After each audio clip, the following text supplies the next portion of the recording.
Hello everyone, स्वागत है एक बार फिर आप सभी का हमारे final advanced auditing in professional ethics के अमेंडमेंट वीडियो में। मई 2023 के लिए सीए इंस्टीट्यूट ने फाइनली अमेंडमेंट जारी कर दिए across all levels for all subjects. आप चाहें तो इसे आईसीआई की बोर्ड ऑफ स्टडीज़ की वेबसाइट पर इस बार अमेंडमेंट और डेवलपमेंट टैब में ढूंढ सकते हो। नॉर्मली इन्हें आरटीपी में इंट्रोड्यूस किया जाता है, but this time they have given it here. FR के अमेंडमेंट्स प्राइमरली आप देखेंगे तो सीएसआर रिलेटेड है, and advanced auditing and professional ethics में अगर आप देखेंगे तो कुछ 19 पेजेस के अमेंडमेंट शेयर किए। इन अमेंडमेंट्स के टेक्स्ट को आप यहाँ से देख सकते हैं।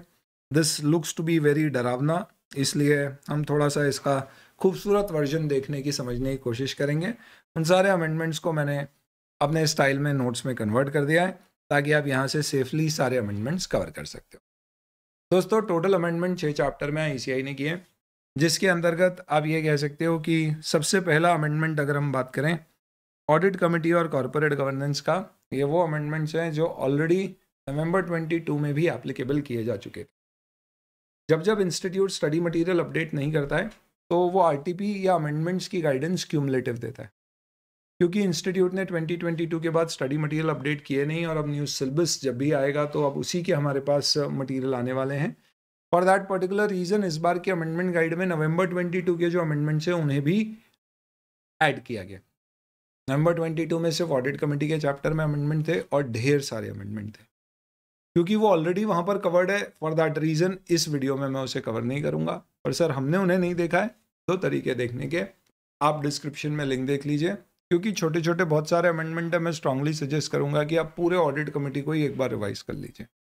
1 घंटे का बढ़िया रिवीजन वीडियो है जिसका लिंक मैंने शेयर किया है नोट्स के लिंक के साथ। वहाँ से आप पूरा ऑडिट कमेटी एक बार रिवाइज कर सकते हो, नोट्स डाउनलोड करके रख सकते हो अगर आपके पास अमेंडेड मटेरियल नहीं है। इसके अलावा एक और बात बता दूं कि जिन स्टूडेंट्स ने हमारी रेगुलर बैच लिए या जो सिंप्लीफाइड बैच अभी कर रहे हैं या देख रहे हैं, इन सभी स्टूडेंट्स के लिए जितने भी अमेंडमेंट्स हैं वो ऑलरेडी आपके गूगल ड्राइव में लेक्चर्स में अपडेट किए जा चुके हैं। इनफैक्ट सिंप्लीफाइड बैच में तो सारे अमेंडमेंट्स क्लास में ही डिस्कस्ड है, तो उनको ये अमेंडमेंट वीडियो देखने की ज़रूरत। और रेगुलर बैच जो हमारी पहले कंप्लीट हो गई थी उसमें ये सारे अमेंडमेंट के वीडियोस, नोट्स के अपडेशन सब कुछ शेयर किए जा चुके हैं। ऐप में भी आप, दूसरा तरीका है कि उन अमेंडमेंट्स को देखना है तो देख सकते हो। कैसे ऐप में देखा जाता है, तो हम ऐप में अटेम्प्ट वाइज अमेंडमेंट्स क्यूमुलेटिव देते हैं। तो अगर आपको पिछले या उससे पिछले अटेम्प्ट में क्या अमेंडमेंट्स हुए थे देखना है, क्योंकि your is the first attempt और आप पिछले अटेम्प्ट्स के अमेंडमेंट मिस कर गए हो, तो आप वहाँ से भी उसको ट्रैक कर सकते हो। अभी मैं शो कर दूँ, तो this is not something which will discuss here. Let's talk about the other amendments. दोस्तों, कंपनी ऑडिट में बहुत ही छोटू सा अमेंडमेंट है, क्विकली कवर कर लेते हैं। स्मॉल कंपनी की डेफिनेशन में जो पहले पेड अप कैपिटल और टर्नओवर की लिमिट 2 करोड़ और 20 करोड़ रिस्पेक्टिवली होती थी, अब वो लिमिट पेड अप कैपिटल की 4 और टर्नओवर की 40 करोड़ कर दी गई है। As simple as that, nothing more than. यहाँ पर एक रेफर नोट 1 लिखा हुआ है, इसका क्या मतलब है? तो मैंने दिसंबर 22 में ही सारे अमेंडमेंट्स का कंपाइलेशन करके आपके साथ शेयर कर दिया। उनमें से ही कुछ अमेंडमेंट्स हैं जो इंस्टीट्यूट ने एप्लीकेबल किए। हालांकि कुछ छोटे मोटे एक आध दो और भी मैटर्स हैं जो उस वीडियो में कवर्ड नहीं थे और इंस्टीट्यूट ने अमेंडमेंट में डाले। और ऐसे भी कुछ मुद्दे हैं जो मैंने उस अमेंडमेंट वीडियो में कवर किए थे जो इंस्टीट्यूट ने कवर नहीं किए या बहुत ही ब्रीफली कवर किया, उतना डिटेल में कवर नहीं। तो जो स्टूडेंट्स ऑलरेडी वो पहले अमेंडमेंट वीडियो जो मैंने शेयर किया था देख चुके हैं, आई वुड सजेस्ट कि वो ये वाला वीडियो ज़रूर देख ले, ताकि आपको अब क्लैरिटी आ जाएगी कि आईसीआई के पॉइंट ऑफ व्यू से कौन कौन से अमेंडमेंट्स एप्लीकेबल हैं। जिन स्टूडेंट्स ये वीडियो को ही देखा है और वो वाला वीडियो देखा नहीं है, एज सच उन्हें रेफर करने की ज़रूरत नहीं है। मैं कोशिश करूंगा सारे अमेंडमेंट्स इसी वीडियो में आपके साथ डिस्कस कर लूँ। तो कंपनी ऑडिट में छोटा सा ये अमेंडमेंट था, लिमिट स्मॉल कंपनी की चेंज हो गई है। फॉरेंसिक अकाउंटिंग का आपका जो चैप्टर है उसमें एक अमेंडमेंट है। फॉरेंसिक ऑडिट चैप्टर का नाम था, जिसे चेंज करके फॉरेंसिक अकाउंटिंग कर दिया। पूरे के पूरे आपके चैप्टर में जहां भी फॉरेंसिक ऑडिट शब्द आ रहा है उस पर कंट्रोल एच दबाइए, फाइंड और रिप्लेस कर दीजिए फॉरेंसिक अकाउंटिंग से। सिमिलरली फॉरेंसिक ऑडिटर की जगह फॉरेंसिक अकाउंटेंट शब्द यूज करिए। इसका मतलब सिर्फ और सिर्फ नॉमेनक्लेचर में फर्क हुआ है। अब करीना को बेबो बुलाना है, मद्रास को चेन्नई बुलाना है। फॉरेंसिक अकाउंटिंग और फॉरेंसिक अकाउंटेंट शब्द यूज करना है हमें। अब फॉरेंसिक ऑडिट या फॉरेंसिक ऑडिटर शब्द यूज नहीं करना है। इसके पीछे क्या कहानी है, बैकग्राउंड है, डजंट मेक एनी डिफरेंस। अभी अपन इसको कवर करते हैं, डिफरेंस समझना हो तो बैचेस में आके समझिएगा। मुद्दे की बात सही मायने में अगर देखा जाए तो मेजर जो अमेंडमेंट्स है वो हैं पीयर रिव्यू, सबसे ज़्यादा अमेंडमेंट यहाँ पर है, ये हम सबसे पहले देखेंगे। देन आपके code of ethics related and then NBFC. इन तीनों को अभी हम डिस्कस कर लेते हैं। पीयर रिव्यू के अमेंडमेंट्स, पुराना जो वीडियो मैंने कवर किया था उसमें मैंने जो कवर किए थे इंस्टीट्यूट ने उसके अलावा भी कुछ इंट्रोड्यूस किए। बाकी दोनों अमेंडमेंट्स जो मैंने कवर किए थे इंस्टीट्यूट ने, वही अमेंडमेंट्स यहाँ पे पब्लिश किए। ये सब क्या है इसको बाद में समझते हैं। Let's first come to the discussion of peer review. Peer review में जितने भी अमेंडमेंट्स है सारे ड्रोन चार्ट में शेयर कर दिए गए हैं, और ये जो मैं आपको दिखा रहा हूँ इसको आप डाउनलोड फास्ट की वेबसाइट से, link given in the description, कर सकते हो। पीयर रिव्यू के अमेंडमेंट्स हमें कैसे कवर करना है, तो ऐसा नहीं है कि पूरा पीयर रिव्यू चेंज हो गया है, बट मटेरियल चेंजेस है और जो इंपॉर्टेंट चीज़ें उनमें चेंजेस है। और क्योंकि एग्जाम में पीयर रिव्यू के एमसीक्यूज भी आते हैं, एक बार तो 10 मार्क का आ गया था इंटीग्रेटेड एमसीक्यू, तो हम इसे हल्के में नहीं।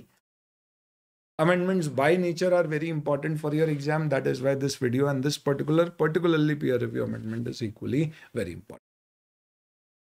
आपको अगर सिर्फ अमेंडमेंट करना है जो हम इस वीडियो में डिस्कस करेंगे, ना कि पूरा का पूरा पीयर रिव्यू, क्योंकि उसका ऑलरेडी अपडेटेड वीडियो मैंने अपने रेगुलर बैच और सिंप्लीफाइड में तो खैर क्लास में ही अपडेटेड डिस्कशन हुआ है, वो शेयर कर चुका हूँ। यहाँ हम सिर्फ अमेंडमेंट पे फोकस करेंगे। आप अगर खुद ड्रोन चार्ट से देखेंगे तो जहाँ पर भी आपको इटैलिक्स में कोई भी चीज़ मिलेगी, मान लेना वो अमेंडमेंट है, और for the details you can refer to this discussion. सबसे पहला अमेंडमेंट पीयर रिव्यू में हुआ तो उसके ऑब्जेक्टिव्स में एक टर्म ऐड कर दी गई। उस टर्म को नाम दिया गया ऑडिट क्वालिटी मैच्योरिटी मॉडल। क्या होता है ऑब्जेक्टिव पीयर रिव्यू का?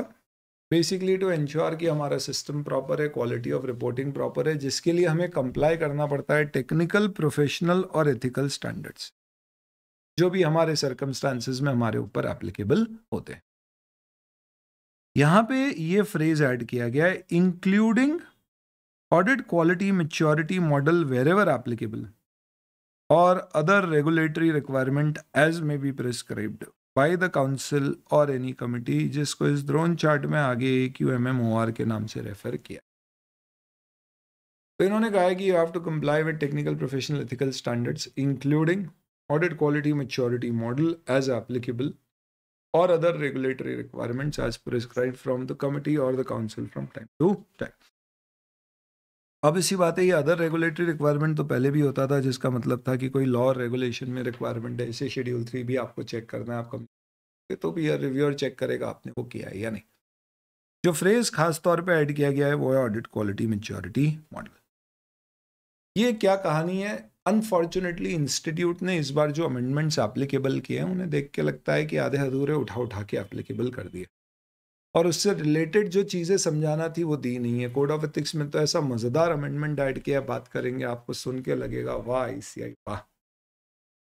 ऑडिट क्वालिटी मैच्योरिटी मॉडल क्या है, इस बारे में आपके सिलेबस में कोई जानकारी ऐड नहीं की गई है। तो इसका मतलब ये हुआ कि majority of the student will say कि यार अपने को क्या मतलब AQMM याद कर, और मैं भी कहूँगा जब सिलेबस में है ही नहीं तो अपने को काय को पढ़ना है AQMM। बट फिर भी आपको समझ में आ जाए तो क्यों ना आज आपके जीवन के 5 मिनट में ले लूँ और आपको AQMM बता दूँ कि क्या होता है।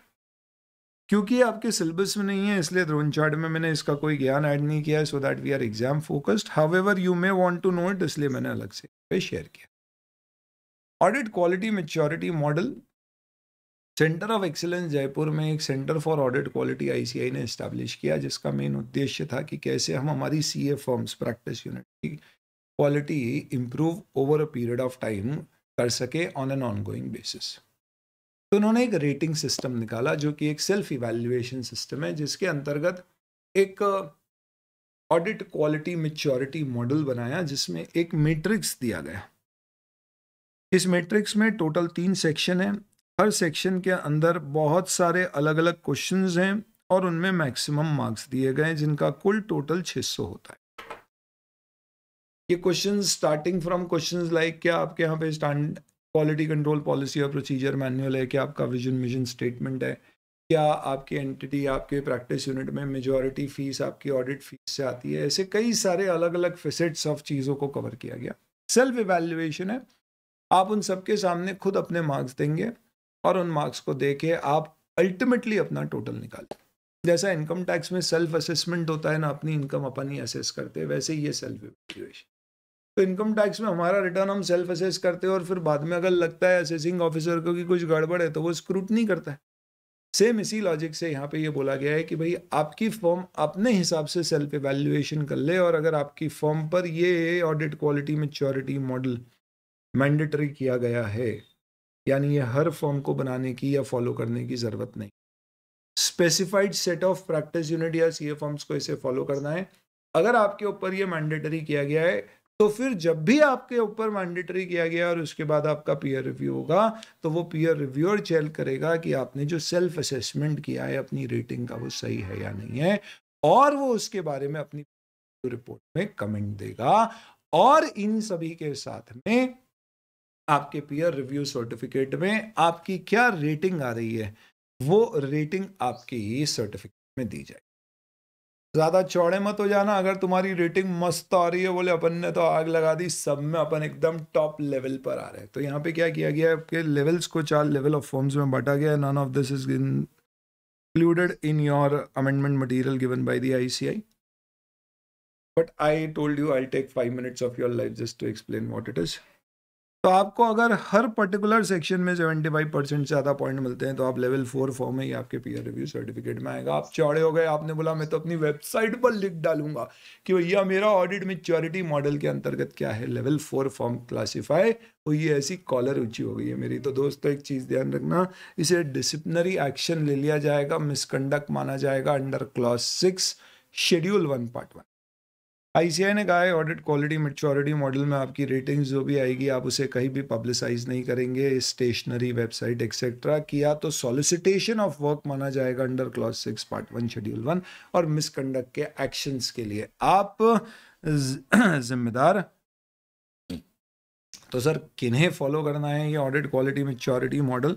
तो इसके अब पहले फेज में एप्लीकेबिलिटी कही गई है कि 1 अप्रैल 2023 से ऐसी सीए फर्म्स जो निम्नलिखित दी गई फॉलोइंग सेट ऑफ एंटिटीज के ऑडिट में इन्वॉल्व हैं, यानी कि सिंपल सी बात है जिन सीए फर्म के ये ऑडिट क्लाइंट से जिनका ये ऑडिट कर रही है उन्हें 1 अप्रैल 23 से मैंडेटरली सेल्फ इवैल्यूएशन करना है ऑडिट क्वालिटी मैच्योरिटी मॉडल के अंतर्गत, मैट्रिक्स के अंतर्गत अपनी रेटिंग निकालनी है, और इसका पीयर रिव्यू जब होगा तो वो उस पर रिपोर्ट करेगा। कौन से? अगर आप कोई लिस्टेड एंटिटी का ऑडिट कर रहे हैं, कोई bank other than cooperative bank but including multi state cooperative bank, यानी कि कोई भी बैंक प्राइवेट और public plus multi state cooperative bank या कोऑपरेटिव बैंक जो कई सारे स्टेट्स में, क्योंकि उसके ऊपर as good as companies act के प्रोविजन लगते हैं, एक्सेप्ट कोई भी स्टेट कोऑपरेटिव बैंक है जो सिर्फ स्टेट में काम करती है। तो रीजनल रूरल बैंक भी शामिल होगा कि हाँ, पर अपन उतनी डेप्थ में सब डिस्कस नहीं करना है अभी, या कोई भी insurance company, general, life, public sector, private. अगर आप इनमें से किसी का भी ऑडिट करते हैं तो आपकी फर्म पे 1 अप्रैल 2023 से क्या लागू हो जाएगा दोस्तों? From this particular date you will be responsible to have your own assessment of your audit quality maturity model rating. ध्यान रखना, इसमें आप स्टैट्यूटरी ऑडिट कर रहे हैं यानी सेंट्रल ऑडिट इन एंटिटीज के तो ही कवर होंगे। इन एंटिटीज को पब्लिक इंटरेस्ट एंटिटीज भी कहा। जो भी स्केयर्स और लेवल आपके ऑब्टेन होंगे ये पीयर रिव्यूअर क्या करेगा, जब भी उसका पीयर रिव्यू आपकी साइकिल में पीयर रिव्यू आपका होएगा उसके दौरान ये चेक करेगा। Other stuff what I just told you is given. यार ध्यान रखना है यहाँ पे रेटिंग पूरी सारे के सारे लेवल्स में आपकी क्या रेटिंग आ रही है उसके बेसिस पे आती है। तो सपोज आपकी इन दोनों सेक्शन में 75% प्लस रेटिंग है, पर आपकी सपोज इस सेक्शन में रेटिंग सिर्फ 30% आ रही है, तो then in that case you will become a level 2 form, यानी तीनों में जो आपका मिनिमम रेटिंग है उसके बेसिस पे आपका क्लासिफिकेशन। चलिए, तो I hope this will help you to remember this particular fact that objective of peer review is also now to check if audit quality maturity model is applicable on the CA firm. We need to check the rating which it has given it to itself on a self evaluation basis. तो ये आपका पहला amendment discuss हो गया हमारा। Now let's come to the next. Definitions में आएंगे तो there is a definition which is being given of a new unit. तो नॉर्मली आपने सुना होगा दोस्तों, पीयर रिव्यू होता है तो 3 साल के पीरियड के लिए किया जाता है। सेकंड पीयर रिव्यू में जो फीस होती है वो किसको देना होती है? प्रैक्टिस यूनिट को देना पड़ती है। डिसाइड कौन करता है? Peer review board. पे किसको की जाती है? रिव्यूअर को। तो अगर आप नई नई सीए फॉर्म में और पीयर रिव्यू करा रहे हो तो हो सकता है आप चाहो कि यार मेरी थोड़ी फीस कम लगे, यार इतना खर्चा मत करवाओ यार मुझसे, ऐसा क्या कर रहे हो। तो एक नया कॉन्सेप्ट इंट्रोड्यूस किया गया नए यूनिट का। अगर आप न्यू यूनिट की डेफिनेशन में फॉल करते हो तो उस केस में आपका जब पीयर रिव्यू आप अप्लाई करोगे तो आपका पीयर रिव्यू थोड़ा ब्रीफ होगा, समय भी कम लेते हैं। यानी ये पीयर रिव्यू में ऑन साइट विजिट 1 दिन से ज़्यादा नहीं होती है, प्लस फीस भी इसमें कम होती है, वो पर पार्टनर बेस्ड होती है। और इसमें पीयर रिव्यू भी 18 महीने के पीरियड के लिए किया जाता है। अगर आपके फर्म को स्टार्ट हुए 18 महीने से ज़्यादा हो गए, नॉर्मली आप देखोगे तो जो पीयर रिव्यू होता है वो 3 साल के लिए किया जाता है। New units is an exception to that. तो न्यू यूनिट क्या है, तो अगर कोई फर्म को शुरू हुए 12 महीने ही हुए हैं तो वो नया यूनिट। तो लेस देन 12 मंथ्स यानी कि एग्जैक्ट 12 मंथ जैसे ही होंगे तो फिर आप नेक्स्ट में चले जाओगे। कब से काउंट करना है? Immediately preceding the date of receipt of application of peer review. तो नॉर्मली नए यूनिट को क्या पीयर रिव्यू कराना पड़ेगा क्या? अपन आगे डिस्कस करेंगे that peer review applicability has changed completely and that is the major amendment. And the new applicability of peer review requires new units to get their peer review done based on the history of the partners who have formed this new unit. तो अगर वो partner suppose पहले कोई listed entity का audit कर रहा था तो फिर उसको पीयर रिव्यू जल्दी कराना पड़ेगा, स्टफ लाइक दैट। आपके सिलेबस में वो नहीं शामिल किया गया। नेवरदलेस आप कब तक अपने आप को न्यू यूनिट क्लासिफाई कर सकते हो, हेंस आपकी फीस कम लगेगी, जब आपको शुरू हुए 12 महीने भी नहीं हुए हैं। कब से 12 महीने? From the date when you have applied for peer review, उस तारीख से देखा। तो वॉलंटरली भी हम पीयर रिव्यू के लिए अप्लाई कर सकते हैं। और क्यों कोई वॉलंटरली पीयर रिव्यू कराएगा? क्यों बोलेगा आ बेल मुझे मार बेटा? ये बेल मारने वाला नहीं है। अब पीयर रिव्यू का पूरा लॉजिक ऐसा हो गया है कि नए फ्रेम में peer review has become a certification exercise. यानी अब आईसीआई ने जो अमेंडमेंट किया है उसके अंतर्गत ऐसा कर दिया है कि भैया तुम्हें इस तरह की एंटिटी का ऑडिट करना है तो तुम्हारे पास पीयर रिव्यू सर्टिफिकेट होगा तो ही करने देंगे, नहीं तो करनी नहीं। तो पहले कैसे होता था, इंस्टीट्यूट अनलक की ड्रॉ निकालता था कि भैया इस साल किसका कराना है, या लिमिट स्पेसिफाई करता था कि भैया इसका पीयर रिव्यू करना। अब उल्टा हो गया है, अब ये बोल दिया है अच्छा तुझे लिस्टेड कंपनी का ऑडिट करना है तेरा पीयर रिव्यू होना चाहिए। तो पहले से ही था चल तुझे बैंक का ऑडिट करना है तेरे पास पीयर रिव्यू सर्टिफिकेट होना चाहिए, इंश्योरेंस कंपनी का ऑडिट करना है तेरे पास पीयर रिव्यू सर्टिफिकेट। ऐसी लिमिट्स प्रिस्क्राइब कर दी फेज वाइज कि इस तारीख से इस तरह की एंटिटी का ऑडिट करने वाले के पास, यानी उस सीए फॉर्म या इंडिविजुअल कर रहा है तो उस इंडिविजुअल सीए के पास वैलिड पीयर रिव्यू सर्टिफिकेट होना चाहिए। नहीं है तो वो पहले अप्लाई करे, अपना पीयर रिव्यू कराए और पीयर रिव्यू सर्टिफिकेट मिले, उसके बाद ही वो ऑडिट एक्सेप्ट। और ये पीयर रिव्यू सर्टिफिकेट कब वैलिड होना चाहिए? जब तुम ऑडिट एक्सेप्ट कर रहे हो तब से लेके जब तुम्हारा ऑडिट कंप्लीट हो रहा है, थ्रू आउट नहीं, एक्सेप्ट करते समय और कंप्लीट रिपोर्ट देते समय, 2 स्टेज पर तुम्हारे पास सर्टिफिकेट वैलिड होना चाहिए। तो ये पूरे पीयर रिव्यू का आप देखा जाए तो स्ट्रक्चर इन्होंने चेंज करके जिम्मेदारी अब किसके ऊपर डाल दी है? प्रैक्टिस यूनिट के ऊपर, कि भैया प्रैक्टिस यूनिट खुद ही आगे होके क्या करेगा, डिमांड करेगा कि प्रभु मेरा पीयर रिव्यू करा लो, नहीं तो मैं इस तरह के बड़े बड़े मेरे क्लाइंट जिनसे मैं मोटा पैसा वसूलता हूं इनका मैं ऑडिट नहीं कर पाऊं। तो नए यूनिट हैं उनके पास बड़े ऑडिट आ रहे हैं तो वो डेफिनेटली भागेंगे और आईसीआई को बोलेंगे अरे मेरा पीयर रिव्यू कर दो। तो कब तक नए यूनिट कहलाओगे आप? जब तक आपको शुरू हुए 12 महीने नहीं हुए, या फिर अगर आपको शुरू हुए 12 महीने हो चुके हैं पर आपने अभी तक एक भी एश्योरेंस सर्विस नहीं प्रदान की,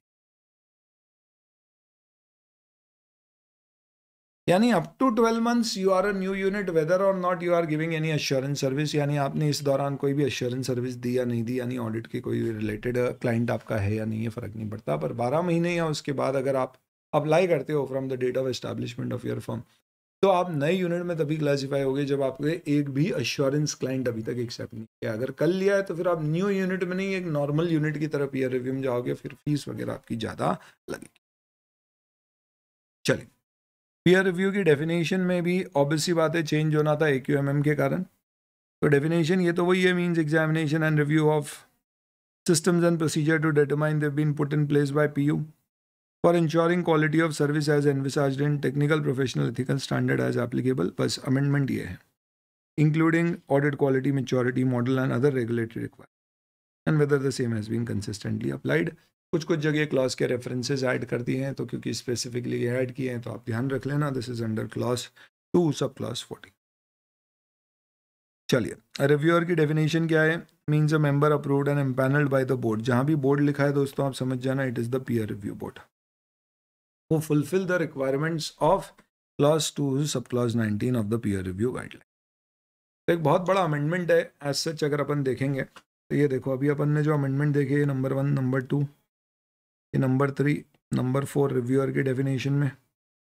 अब इसमें एक बहुत बड़ा अमेंडमेंट है यहाँ पर।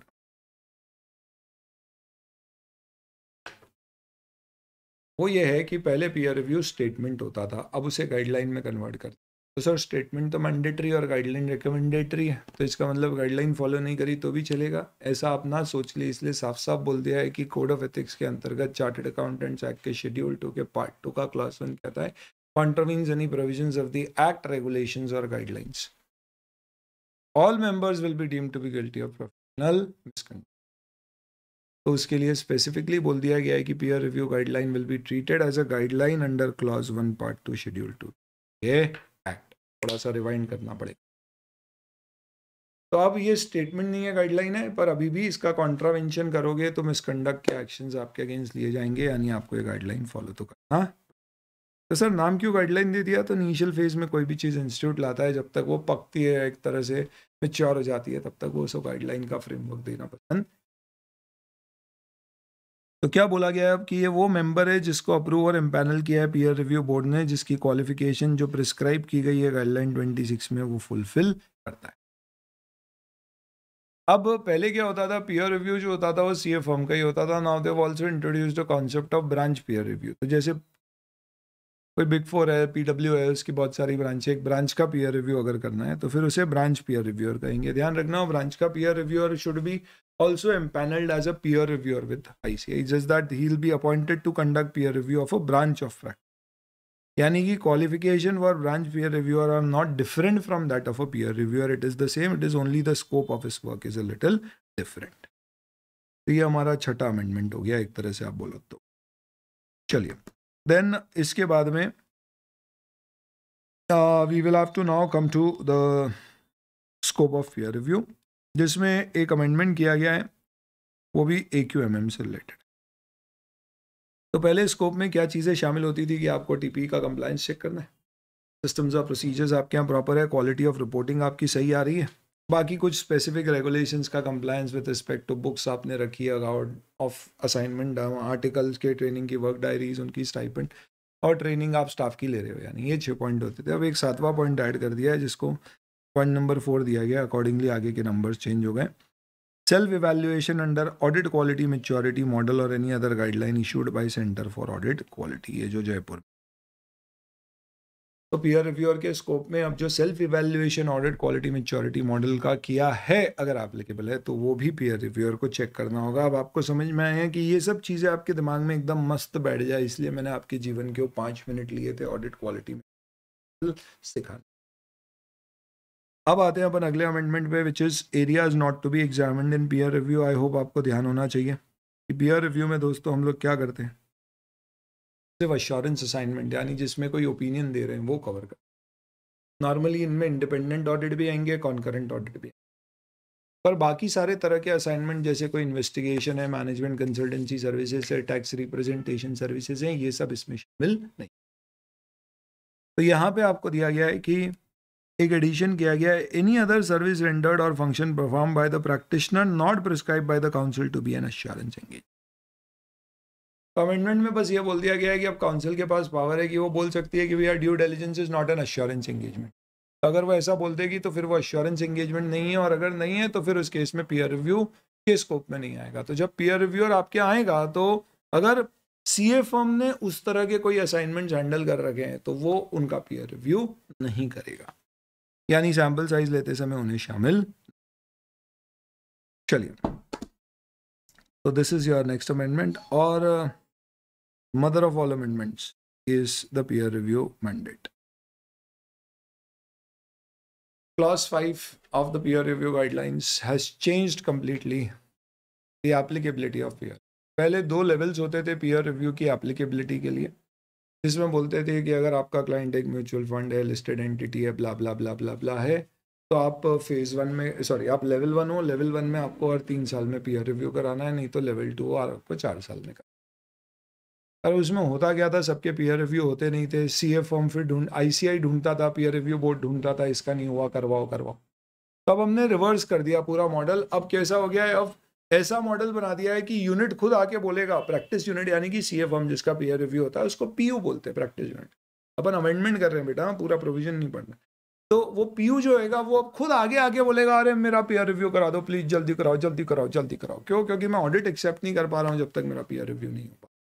तो कौन से तरह के ऑडिट करने के लिए आपको अपनी फॉर्म का पीयर रिव्यू कराना पड़ेगा, तो अब पूरी मैंडेट चेंज कर दी। अब इसमें बोला है कि based on A your number of partners and B the kind of clients you are auditing, you will have to have a valid peer review certificate at the time of accepting any audit and also at the time of giving the report with effect from, and there is a phase wise rollout. ICI कहता है कि हम आपको ये बता रहे हैं कि इन केसेस में अब पीयर रिव्यू मैंडेटरी है। और मैंडेटरी का मतलब क्या होता है,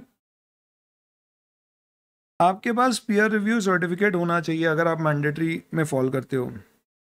एट ईच स्टेज, जो अभी अपन ऊपर पढ़ेंगे, it should be available and it should be in force, valid, यानी एक्सपायर नहीं होना चाहिए। कब? 2 समय पे, at the time of accepting और दूसरा at the time of completion. Through out होना जरूरी नहीं, एक्सेप्ट करते समय ऑडिट और रिपोर्ट देते समय, कंप्लीट करते समय आपके पास पीयर रिव्यू सर्टिफिकेट वैलिड होना चाहिए। तो इस दौरान कभी एक्सपायर हो गया तो फटाफट रिन्यू करा लेना। कैसे होता है अभी समझते हैं।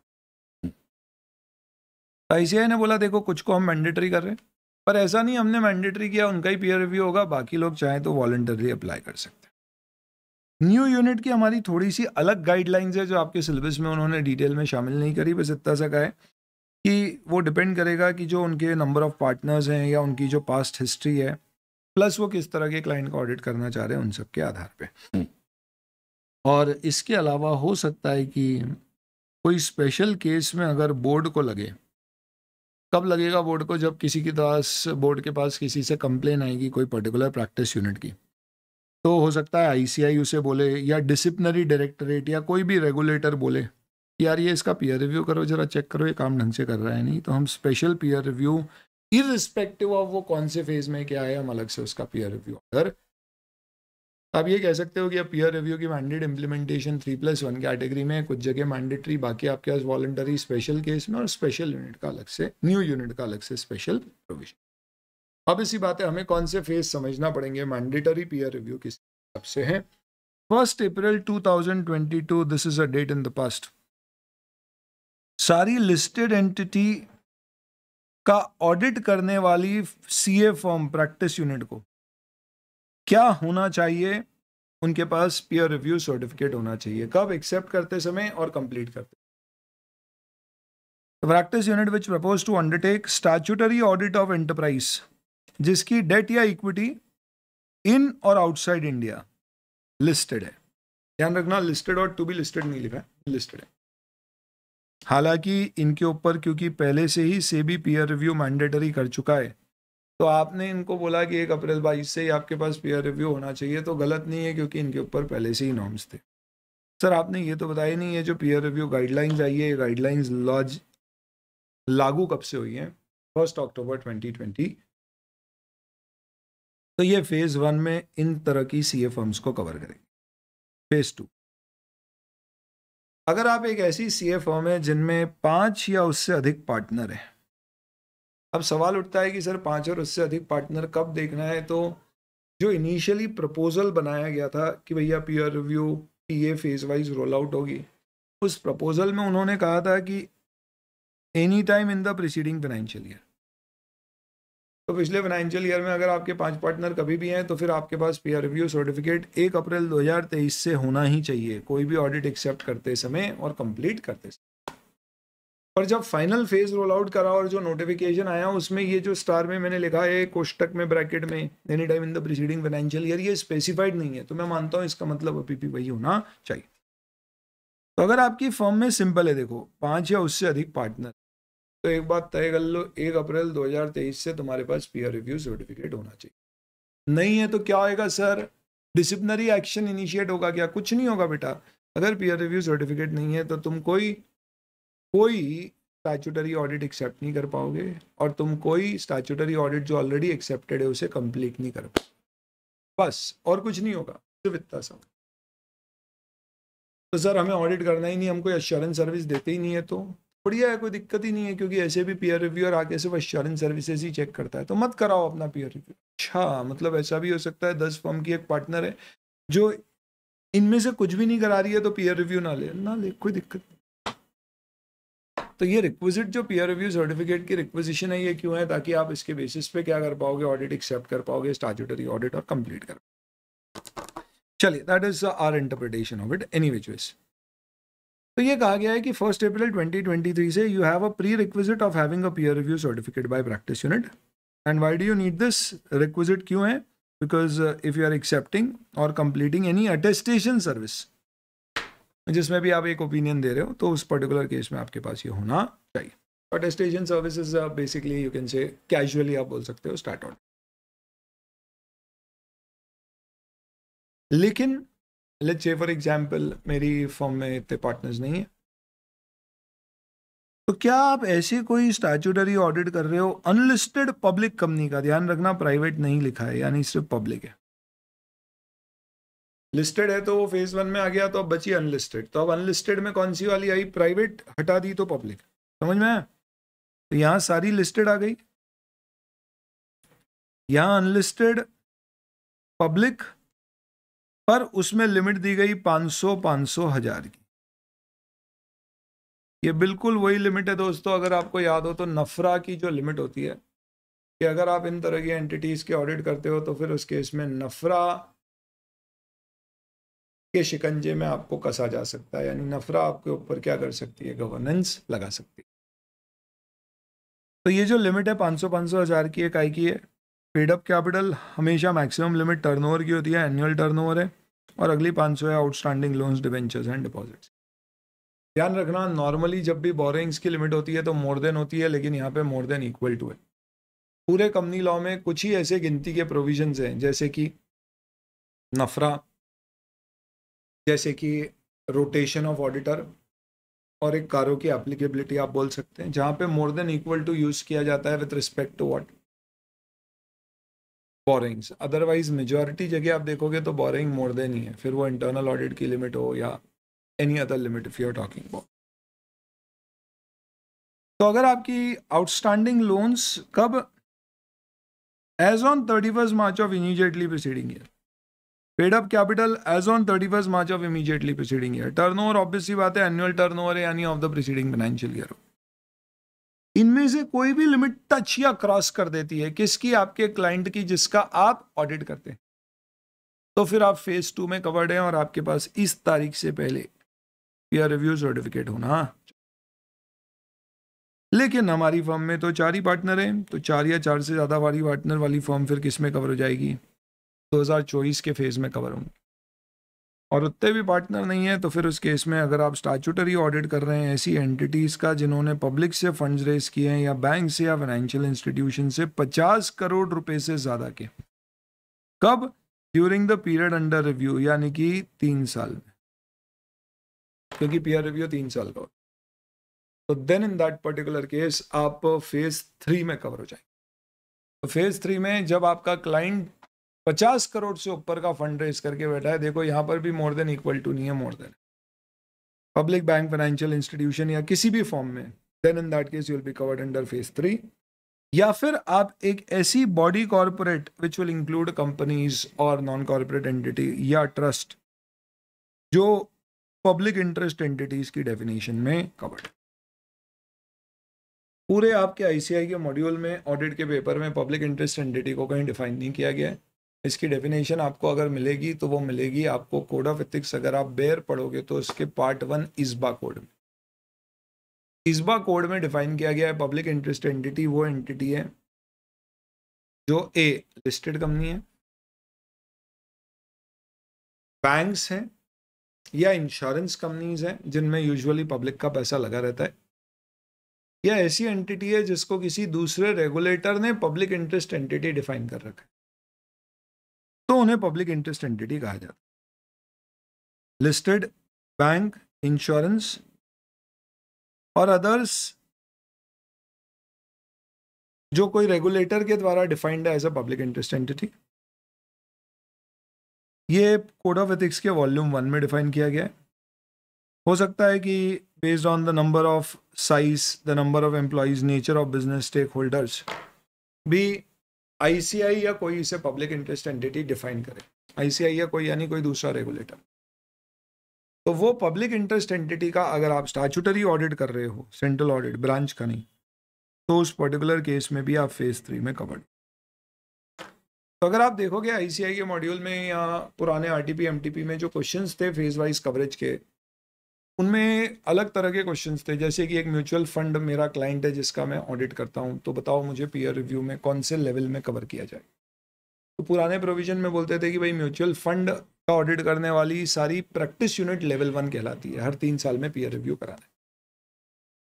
पर अब म्यूचुअल फंड कहीं पर है ही नहीं। तो अब अगर क्वेश्चन आता है कि मैं एक सीए फर्म हूँ, नंबर ऑफ पार्टनर गिवन नहीं है क्वेश्चन में, और कहा गया है म्यूचुअल फंड का ऑडिट कर रहे हैं हमारे ये फर्म में, तो आपको कहना पड़ेगा कि अगर म्यूचुअल फंड एक पब्लिक इंटरेस्ट एंटिटी क्लासिफाई होती है तो उस केस में हम फेज 3 में कवर हो जाएंगे। यानी कि 1 अप्रैल 2024 से हमारे पास पीयर रिव्यू सर्टिफिकेट होने की प्री रिक्विजिट रिक्वायरमेंट होगी to conduct audit assignments of any of our clients. आया, समझ में आया? तो अगर आपका एक भी क्लाइंट ऐसा है तो आपके ऊपर पूरी फर्म के ऊपर पीयर रिव्यू होगा। फर्म पे पीयर रिव्यू आया ना तो फिर पूरी फर्म पे होता है। ऐसा नहीं है कि पीयर रिव्यू सिर्फ उस असाइनमेंट का होता है। ये सिर्फ आपकी कैटेगरी डिफाइन करने के लिए कि आपसे पीयर रिव्यू आपके ऊपर कब से एप्लीकेबल हो गया। पर एक बार हो गया तो फिर आपका पीयर रिव्यू पूरी फर्म का होगा, तो उसमें फिर कोई भी असाइनमेंट सिलेक्ट हो सकते। तो ध्यान रखना, ये वो असाइनमेंट नहीं है जिसको पीयर रिव्यूअर सिलेक्ट करेगा आपके यहाँ पर आकर कि भैया इन असाइनमेंट को मैं चेक करके बताता हूँ कि काम ढंग से हुआ या नहीं। पीयर रिव्यू का बेसिक लॉजिक ये होता है कि रिव्यू होता है तो फॉर्म का होता है। वापस से रिपीट कर दो, अपन अमेंडमेंट पढ़ रहे हैं ना कि पीयर रिव्यू समझ रहे हैं। ब्रीफ में बीच में मैं थोड़ा समझा रहा हूँ आपको, फिर भी आया समझ में? तो सर ये जो क्वेश्चन आप बोल रहे हो इस तरह के, तो ये तो हैं, और हमने तो ये भी देखा है कि इस तरह के क्वेश्चंस वहाँ पर भी हैं, अपने आपके क्वेश्चन बैंक में भी है। तो क्या इनके आंसर्स अपडेट हो गए? तो दोस्तों, I would like to share something with you here now. This is the way of now, in fact you should say this is the way we prepare ourselves so very well for the exams। कि अब आपको कोई tension लेने की ज़रूरत नहीं है, आपको इधर उधर कहीं भटकने की ज़रूरत नहीं है। With in fast Telegram, website, other place आपने ये अमेंडमेंट कवर करना है। आप यूट्यूब पे देख रहे हो, वेल एंड गुड। नोट्स के लिए आप डिस्क्रिप्शन के लिंक पे जा रहे हो, वहाँ से नोट्स डाउनलोड कर रहे हो। मेरा ऐसा मानना है कि भाई कोई भी चीज़ अगर होती है तो उसके इम्पैक्ट क्या होते हैं, एक वीडियो चाहिए समझाने के लिए कोई अमेंडमेंट का, उसके नोट्स चाहिए, प्लस उसके जो क्वेश्चन आंसर्स पुराने उनको अपडेट करने की ज़रूरत है, तब जाके बच्चे की प्रिपरेशन पूरी होती है। वीडियो आप यहाँ देख रहे हो, नोट्स लिंक से चले जाओगे, आपको सारी चीज़ें एक जगह चाहिए। प्लस इसमें भी मैंने बोला कि नवंबर 22 वाला अमेंडमेंट वो अलग वीडियो देखो, उसका लिंक दिया हुआ है। आप सब एक जगह चाहते हो, you don't have to do anything. सबसे पहली बात, ऐप पे ये दिख रहा है आपको FR ऑडिट रिवीजन लेक्चर और अमेंडमेंट लेक्चर। आप अमेंडमेंट लेक्चर पे क्लिक कर दीजिए, उसमें आपको सिस्टमैटिकली अमेंडमेंट्स दिख जाएंगे, अटेम्प्ट बाय अटेम्प्ट के। आप वीडियोस पे जाएंगे, you will find audit amendments, और ऐसे सिस्टमैटिकली मई 23, मई 22, नवंबर 22। तो आपको ऑडिट कमेटी वाला देखना है, आप पुराने वाले पे चले जाइए। उनसे रिलेटेड जितनी भी आपकी PDF है वो भी शेयर की गई है नोट्स की, मस्त। आप यहाँ पे वो PDF भी देख सकते हो, ऑडिट अमेंडमेंट्स, FR अमेंडमेंट्स की, इस तरह।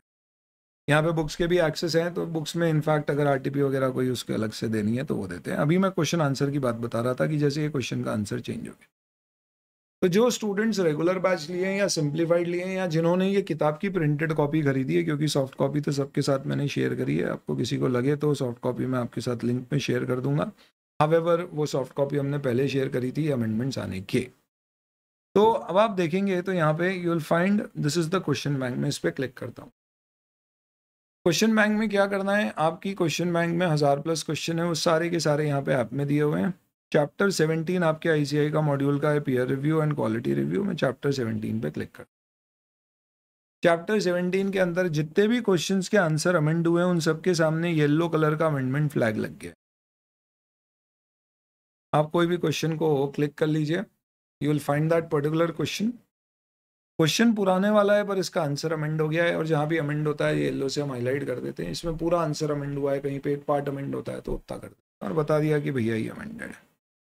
तो अगर आपके पास क्वेश्चन बैंक है अपनी और आपके पास या कोई आरटीपी एमटीक्यू के क्वेश्चन है और आपको देखना अपडेटेड आंसर क्या होंगे, आप मस्त यहाँ से देख सकते। यही नहीं, इसका ऑडियो भी अमेंडेड आपको मिलेगा अपडेट की अगर ज़रूरत है तो उसमें।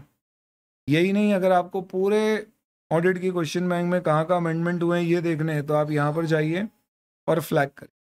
यहाँ पे 2 फ्लैग है इंपॉर्टेंट क्वेश्चन जो मैं इंपॉर्टेंट मार्क कराऊंगा आपको एग्जाम से पहले, या अमेंडमेंट आपको यहाँ पे दिख जाएंगे कि पीयर रिव्यू में टोटल 1 to 6 और 17 बंद इन क्वेश्चन में अमेंडमेंट हुआ। इतने क्वेश्चन अगर आपको लगे तो आप अलग से यहाँ से देख लेना, आपके सारे अमेंडमेंट हो जाएंगे। जो लोग वीडियो में यहाँ तक पहुँचे और इनको लगा कि यार बहुत सिस्टमैटिक कर दिया, हमारे लिए बढ़िया चीज़ हो गई है, अब हमें कोई टेंशन लेने की ज़रूरत नहीं है कि अमेंडमेंट वीडियो देख लिया और खुद से अमेंडमेंट के आंसर्स निकालो, क्या चेंज होंगे कैसे होंगे, तो उस पर्टिकुलर केस में एक कमेंट तो बनता है। चलिए दोस्तों, एंड देन आते हैं अपन फेज वाइज में। तो जो आखिरी फेज है वो फेज 4 है, जिसमें 3 या उससे ज़्यादा पार्टनर वाली फर्म्स कवर होंगी, या फिर अगर आप पब्लिक सेक्टर बैंक के ब्रांच ऑडिट कर रहे हैं जो कि काफ़ी बड़ी set of CA firms Bharat में करती हैं, तो फिर उस केस में आप इसमें कवर हो जाएंगे। 1 अप्रैल 2025 से आपके पास पीयर रिव्यू सर्टिफिकेट होना चाहिए, हालांकि इंस्टीट्यूट तब तक कुछ और नया निकाल देगा। खैर चलो बच्चों, तो एक बार क्विकली अपन रिवाइज कर लेते हैं, ये सारी चीज़ अपन ने डिस्कस कर ली है, हटाओ इसको, भूल जाते हैं। क्या है हमारा बढ़िया सबसे इंपॉर्टेंट प्रोविजन हम डिस्कस कर रहे हैं, clause 5 of the peer review guidelines, which gives us what, it gives us basically the phase wise roll out. Number 1, peer review will be applicable mandatorily. You can apply it and do it, get it done voluntarily, or in a special case we can inform you that you will have to get your peer review done immediately. That is when we get a request from the disciplinary directorate or a regulatory body or ICI. We means peer review board. New units के लिए there could be some special provisions. Let's first talk about the mandatory phase. Mandatory phase में total कितने phase हैं? 4। 1 April 2022 से वो सारे CA form जो listed company का ऑडिट कर रहे हैं उनके पास पीयर रिव्यू सर्टिफिकेट होना चाहिए, ये रिक्वायरमेंट सेबी की भी थी। यहाँ पे लिस्टेड डेट और इक्विटी हो सकती है, इंडिया और आउटसाइड इंडिया हो सकती है, लिस्टेड और टू बी लिस्टेड। फेज 1 खत्म, यहाँ पे पार्टनर के बेसिस पे कोई फेज वाइज कवरेज नहीं है। This is a past date, अब से पार्टनर नंबर ऑफ पार्टनर के बेसिस पे कवरेज आएगी। फेज 2, 3, 4 पार्टनर 5, 4, 3, यानी आपकी फर्म में 5 या उससे अधिक पार्टनर हैं तो आप फेज 2 में कवर हो गए, 4 या उससे अधिक 3 में, 3 या उससे अधिक 2 में, सॉरी फेज 4 में कवर। ये हो गया नंबर ऑफ पार्टनर के बेसिस पर। हो सकता है कि आपकी फर्म में नंबर ऑफ पार्टनर कम है फिर भी आप फेज 2 में कवर हो जाओ। कब? अगर आप ऑडिट कर रहे हैं कुछ स्पेसिफिक तरह की एंटिटी। तो फेज 2 में कौन से तरह की एंटिटीज का अगर मैं ऑडिट कर रहा हूं तो I am getting audit done of those entities, आपको याद रखना है जो नफरा के प्रोविजंस में कवर। अनलिस्टेड पब्लिक कंपनी जिनका या तो पेड अप कैपिटल 500 करोड़ या उससे ऊपर है, या टर्नओवर 1000 करोड़ या उससे ऊपर है, या boring from bank financial institution public 500 crore या उससे ऊपर है at the end of immediately preceding financial year. किसका? आपके क्लाइंट का जिसका आप ऑडिट कर रहे हो, तो आपका यूनिट लेवल 2 में कवर होगा, फेज 2 में कवर होगा, नॉट लेवल 2, फेज 2। यानी 1 अप्रैल 2023 से आपके पास पीयर रिव्यू होना चाहिए सर्टिफिकेट। फेज 3 में अगर आप ऑडिट कर रहे हैं कोई भी ऐसी एंटिटी का जिसने 50 करोड़ से ज्यादा, ग्रेटर देन 50 करोड़ के बैंक फाइनेंशियल इंस्टीट्यूशंस वगैरह से डिपॉजिट्स वगैरह कुछ एक्सेप्ट कर रखे हैं, या फिर आप पब्लिक इंटरेस्ट एंटिटी का ऑडिट कर रहे हैं जिसकी डेफिनेशन इस बार कोड में नॉर्मली कहा गया है कि bank financial institution listed entities. अब लिस्टेड का ऑडिट तो 1 अप्रैल 2022 में ही कवर हो गया, तो फिर उसके लिए यहाँ पे मतलब नहीं आने की। प्लस कोई भी ऐसी एंटिटी जिसको पब्लिक इंटरेस्ट एंटिटी किसी भी लॉ रेगुलेशन ने आईसीआई ने डिफाइन किया है based on the nature of the work they are doing और द साइज दे हैव और the number of locations they are working और whatever criteria, then in that case you will be covered under phase 3। 1 April 2024 से आपके पास mandatorily peer review certificate होना चाहिए। और अगर ऐसा नहीं है तो अगर आप पब्लिक सेक्टर बैंक्स की ब्रांच का ऑडिट कर रहे हैं तो उस पर्टिकुलर केस में आप फेज 4 में कवर। डेफिनेटली अगर आपकी फॉर्म में 4 पार्टनर हैं तो आप फिर कहाँ पर कवर हो गए, तो ये सारी और कंडीशंस हैं, तो अपने को फेज वाइज कवर करना है। तो अगर मैंने बोला कि मेरे पास कोई बड़े ऑडिट नहीं है, सिर्फ पब्लिक सेक्टर ब्रांच का ऑडिट है, तो टेक्निकली मैं फेज 4 में जाता हूँ, पर मेरे 4 पार्टनर हैं अगर, तो उस केस में मैं फेज 3 में आ जाऊंगा। तो डेफिनेटली फेज 3 से मेरे पास पीयर रिव्यू सर्टिफिकेट होना चाहिए। तो जो भी लिमिट में आप पहले कवर हो रहे हो, पहले वाले फेज की लिमिट में कवर हो रहे हो, उस फेज में आपके ऊपर पीयर रिव्यू आ जाएगा। फेज वाइज रोल आउट के आधार पे आपके पास एक वैलिड पीयर रिव्यू सर्टिफिकेट होना चाहिए उस तारीख से जब भी आप कोई ऑडिट एक्सेप्ट करोगे, अटेस्टेशन सर्विस, या आप उसे कंप्लीट करोगे। तो अगर आप कोई अटेस्टेशन सर्विस नहीं दे रहे हो तो फिर पीयर रिव्यू की एज सच रेलेवेंस आपके लिए नहीं बचेगी। पर अगर आप दे रहे हो पीयर रिव्यू सर्विस और आपका सर्टिफिकेट उस समय नहीं है आपके पास, या था और एक्सपायर हो गया, क्योंकि पीयर रिव्यू सर्टिफिकेट की एक वैलिडिटी होती है 3 साल की, तो फिर आप रिपोर्ट तब तक नहीं दे पाओगे जब तक आप अपना पीयर रिव्यू करा नहीं लेते। ये सबसे इंपॉर्टेंट पार्ट ऑफ अमेंडमेंट है। इससे रिलेटेड क्वेश्चंस भी अमेंड हुए हैं, वो चेंज करके मैंने दे दिए। ये हमारा discussion complete. Peer review board की प्रोसीडिंग से रिलेटेड एक छोटा सा अमेंडमेंट है जिसमें कहा गया है, 10वां अमेंडमेंट हो गया ये हमारा। फोरम वगैरह के प्रोविजंस अब जो सीए एक्ट में दिए गए हैं, सीए रेगुलेशंस में दिए गए हैं, वही लगेंगे, यानी पीयर रिव्यू बोर्ड के मीटिंग के प्रोविजंस अलग से कुछ नहीं होंगे, वही नॉर्मल जो सबके लिए वही इनके लिए भी होंगे। चलिए, कॉन्फिडेंशियलिटी में नो चेंज पर से। इंपॉर्टेंट ध्यान रखना, एलिजिबिलिटी ऑफ पीयर रिव्यूअर में कोई चेंज नहीं है, जैसे प्रोविजंस पहले थे वैसे ही है।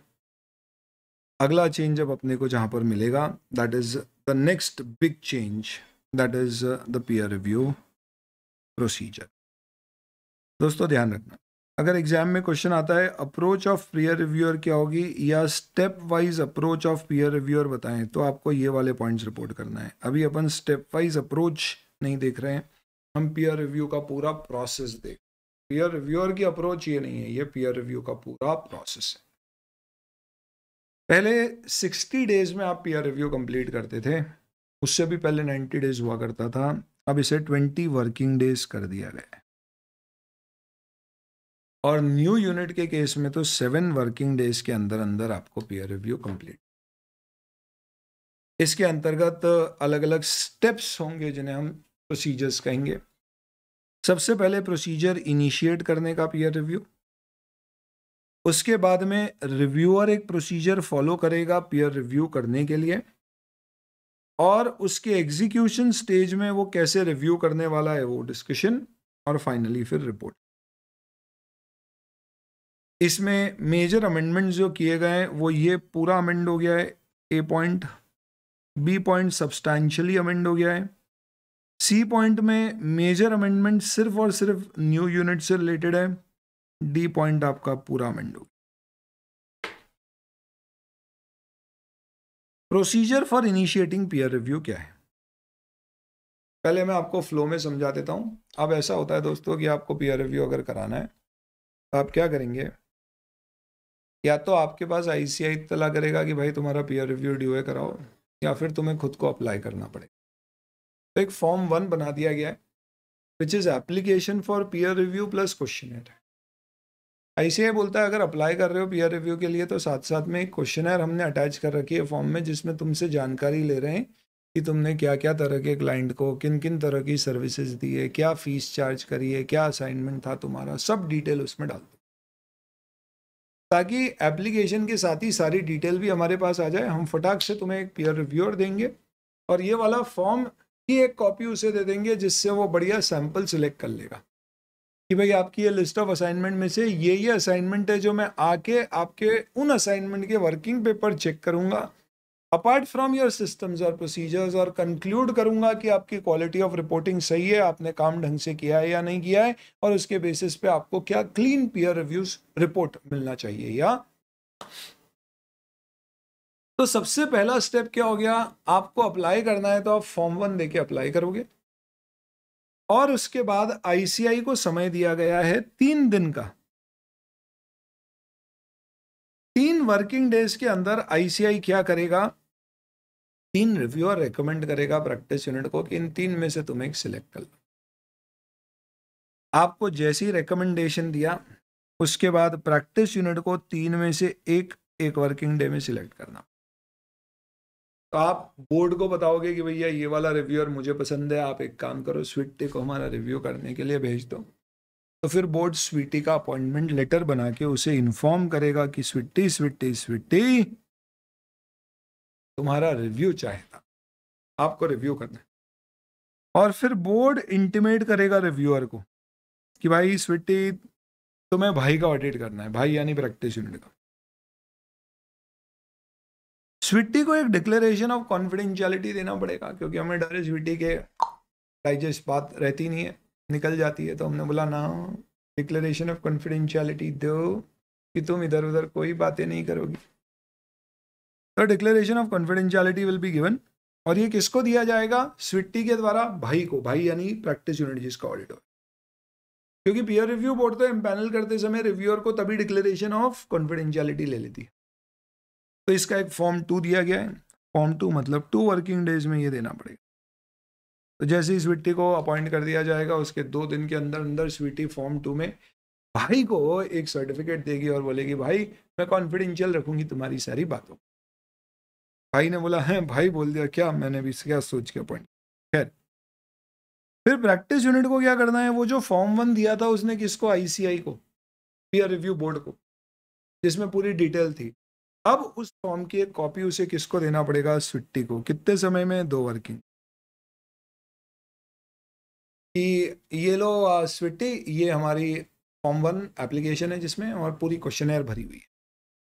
अब स्वीटी के पास फॉर्म 1 आ चुका है, तो स्वीटी को पता पड़ गया है कि आप क्या क्या तरह के ऑडिट कर चुके हो या किस तरह के क्लाइंट्स का आपने काम किया है। अब स्वीटी को क्या करना है? पीयर रिव्यू इनिशिएट करना है। तो स्वीटी प्रपोज करेगी भाई को, प्रैक्टिस यूनिट को, क्या कि तुम्हारी क्वेश्चनर में ये तुमने क्लाइंट के जो अटेस्टेशन सर्विस दी है, इनमें से इन क्लाइंट के वर्किंग पेपर फाइल तैयार रखना है आ रही। ये स्वीटी किस में बताएगी? उसे फॉर्म 5 में। और फॉर्म 5 कितने समय में देना होता है? Just in 2 working. तो प्रैक्टिस यूनिट से मुझे फॉर्म 1 मिला, उसके 2 वर्किंग डे के अंदर अंदर में फॉर्म 5 दूंगी। किसको? भाई को। और बोलूंगी कि ये तैयार रखना, मैं आ रही। ऐसा नहीं है कि दमक गए, तो भाई को भी आपको फिर 2 वर्किंग डेज का कम से कम मिनिमम नोटिस देने का है। क्या कि भैया ऑन साइट रिव्यू आज मैं बोलूंगी कि अगर मैं आ रही हूं तो मैं कम से कम 2 दिन 2 वर्किंग डेज के बाद ही वहां पे जा सकता। कई बार हो सकता है फॉर्म 1 में जानकारी पर्याप्त नहीं हो, तो स्वीटी के पास फिर एक समय है कि अगर वो चाहे तो फॉर्म 6 में एडिशनल क्लैरिफिकेशन मांग सकती। और अगर उसने भाई से एडिशनल क्लैरिफिकेशन मांगा तो भाई को 1 वर्किंग डे में उसका जवाब दे। हाँ तो सर तोड़गा हमारे कहीं 2 कहीं है कहीं 3 हो क्या रहा है? देखो सबसे ज्यादा लिमिट दी गई है 3 दिन की, वो आईसीआई को दी गई है। 3 रिव्यूअर सिलेक्ट करके प्रपोज कर। बाकी सारी जगह पे लिमिट अगर आप देखोगे ना तो 2-2 दिन की है। 1 दिन की लिमिट अगर है तो वो कहाँ पर है कि भैया आपको 3 रिव्यूअर दिए, उसमें से 1 सिलेक्ट करना है, तो 1 सिलेक्ट करना है, 1 दिन ले लो। और फॉर्म 6 अगर आपके पास आया है कि भैया मुझे एक्स्ट्रा इन्फॉर्मेशन चाहिए, तो उस पर्टिकुलर केस में प्रैक्टिस यूनिट के पास 1 दिन का समय, वहाँ पे भी उसको 1 दिन के अंदर अंदर एडिशनल जो इन्फॉर्मेशन मांगी वो देना पड़ेगी। बहुत फटाफट कर दिया, फटाफट पेयर रिव्यू कंप्लीट करना है। नहीं तो क्या होता था पहले 60-60 दिन तक चलता था, तो तब तक मालूम पड़ा रिकॉर्ड्स ही तैयार कर। एनीवे, फिर 2 दिन का नोटिस दिया, और नोटिस के साथ साथ आप सैम्पल साइज भी सिलेक्ट करके दोगे। सैंपल कैसे सिलेक्ट करना है? इनके बेसिस पे। ये प्रोविजंस पहले भी ऐसे होते थे, अभी भी ऐसे हैं, पर अब प्रोसीजर में इनकॉर्पोरेट कर दिए गए, तो अमेंडमेंट्स के पार्ट में दिए गए, आप देख सकते हो। ध्यान रखना, जो भी सैंपल साइज सिलेक्ट किया वो आप बाद में चेंज कर सकते हो, पहले भी ऐसे ही था। On site review maximum 6 working days तक चल सकता है, उससे ज़्यादा नहीं। और अगर नया यूनिट है जिसका पीयर रिव्यू हो रहा है, तो वहाँ पर सिर्फ 1 दिन तक ऑन साइट रिव्यू चल सकता है, उससे ज़्यादा नहीं। ऑडिट कैसे होएगा? वही कंप्लायंस प्लस सब्सटेंसिव अप्रोच से, कोई चेंज नहीं है इसमें। ये करने के बाद फिर आपकी रिपोर्ट, अगर पीयर रिव्यूअर को लगता है सब बढ़िया है, कोई दिक्कत नहीं है, तो सीधे अनमॉडिफाइड रिपोर्ट फॉर्म 9 के अंतर्गत बन जाएगी, और वो रिपोर्ट दे दी जाएगी पीयर रिव्यू बोर्ड को। जब भी पीयर रिव्यू बोर्ड लिखेंगे तो secretary of the peer review board को देंगे, और एक कॉपी प्रैक्टिस यूनिट। पर अगर हम संतुष्ट नहीं है, हमारी रिपोर्ट में कोई मॉडिफिकेशन है, तो सीधे अपन अपनी रिपोर्ट किसको नहीं देने वाले?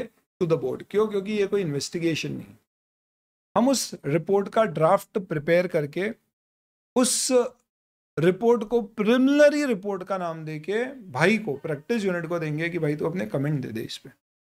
2 वर्किंग डे में भाई कमेंट देगा, और अगर आप संतुष्ट हो उसके कमेंट से कि चलो ठीक है, ऐसा कोई मेजर प्रॉब्लम नहीं है, तो फिर आप क्लीन रिपोर्ट फॉर्म 9 में जमा कर दो बोर्ड के पास, a copy to the P.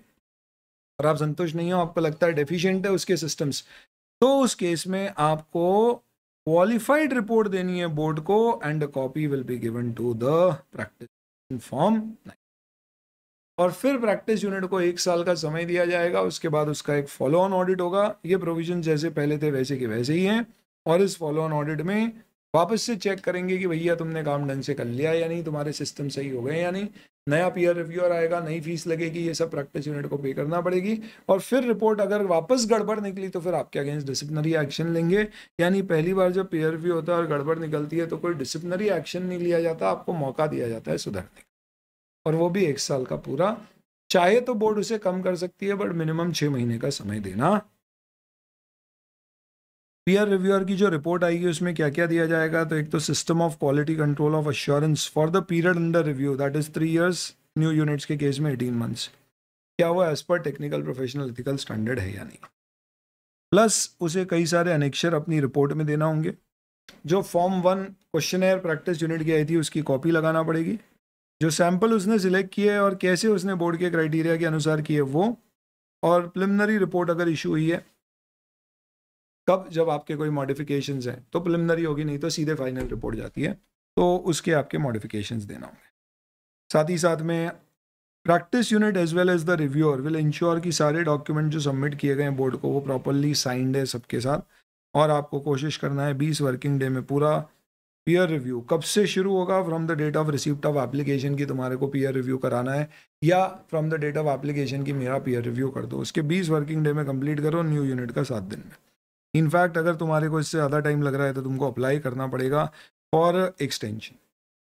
तो ये एप्लीकेशन के बारे में आपको अमेंडमेंट में डाला नहीं गया है, बट इन केस अगर आपको एक्सटेंशन करना है तो फिर उसके लिए फॉर्म 8 में आपको अप्लाई करना। ये सारे फॉर्म्स जो मैंने आपको दिए हैं फॉर्म नंबर वाइज, जैसे वो आपके ज्ञान के लिए हैं। हो सकता है जो आपके अमेंडमेंट नोट्स में फॉर्म डाले गए हैं उस पर एमसीक्यू पूछ ले, क्योंकि जब अमेंडमेंट आता है तो एमसीक्यू में फॉर्म नंबर भी पूछ, तो सारे के सारे फॉर्म्स आपके अमेंडमेंट में शामिल नहीं है। पर मैंने आपके लिए सारे 10 फॉर्म्स काय की चीज़ के लिए कौन किसको देता है दे दिए, आप चाहो तो देख लो। पर एटलीस्ट जो फॉर्म अपन ने डिस्कस किए हैं जैसे फॉर्म 1, 2, 5, 6 और 9, ये वाले फॉर्म्स आपको डेफिनेटली पता होना चाहिए ये क्या, these are must, actually this is something which you should remember. ठीक है, चलिए, तो ये आपका बढ़िया हो गया प्रोसीजर, मैंने अच्छे से समझा भी दिया आपको, आई होप ये क्लियर है। बच्चे बड़े परेशान हो जाते हैं, तो ये मैंने बैठ के आपके लिए एक टाइमलाइन दे दी। आपको कन्फ्यूजन हो रहा है कब कहाँ कितने दिन है, बस इसकी चिट बनाओ, छुपा के एग्जाम हॉल में ले जाओ, खोलो निकालो, क्या अरे क्या बात कर रहे हो सर, सब कुछ दिया हुआ है जो मैंने आपको बताया, एक सिंपल स्नैपशॉट में सब कवर्ड है, बिंदास एकदम, कोई प्रॉब्लम नहीं है, सीक्वेंस वाइज तुमको सारी चीज़ें मिलेगी स्टेप बाय स्टेप। ठीक है, चलिए, तो ये हमारा 11वां अमेंडमेंट था बड़ा वाला। उसके बाद में अप्रोच, स्टेप वाइज अप्रोच में कोई चेंज नहीं है। अगला अमेंडमेंट है सर्टिफिकेट में, पीयर रिव्यू सर्टिफिकेट क्लॉज 14 के अंतर्गत दिया जाएगा। अगर अनक्वालिफाइड रिपोर्ट इशू हुई है तो सीधे पीयर रिव्यू सर्टिफिकेट दे दिया जाएगा। कौन देगा, तो जो पीयर रिव्यू बोर्ड सेक्रेटरी का है वो पीयर रिव्यू की बोर्ड के सामने रिपोर्ट लगेगा, या हो सकता है बोर्ड ने कोई सब कमेटी बनाई हो, और एक बार कंफर्म हो जाएगा कि पीयर रिव्यूअर को फीस मिल गई है प्रैक्टिस यूनिट से उसकी, तो फिर सर्टिफिकेट इशू कर। न्यू यूनिट्स के केस में हो सकता है हम अलग प्रोसीजर्स दे दें सर्टिफिकेट इशू करने का। जो भी सर्टिफिकेट इशू किए जाएंगे इनको नंबर और नोट किया जाएगा। It will be signed by the chairman, vice chairman and secretary of the peer review board, और उसमें वैलिडिटी पीरियड मेंशन्ड होगा जो कि 3 साल होता है, न्यू यूनिट में कम हो सकता है। Peer review board secretary will serve the peer review certificate to the practice unit, और आईसीआई की वेबसाइट पे एक लिस्ट होती है कौन कौन से सीए फर्म्स के पास वैलिड पीयर रिव्यू सर्टिफिकेट है, उसमें उसका नाम अपडेट कर दिया जाए। ध्यान रखना, अगर आपकी रिपोर्ट क्वालिफाइड है तो आपको सर्टिफिकेट नहीं मिलेगा जब तक आपका फॉलो ऑन ऑडिट होकर आपको क्लीन रिपोर्ट नहीं है, तो you are not eligible to get a certificate till you get an unmodified report.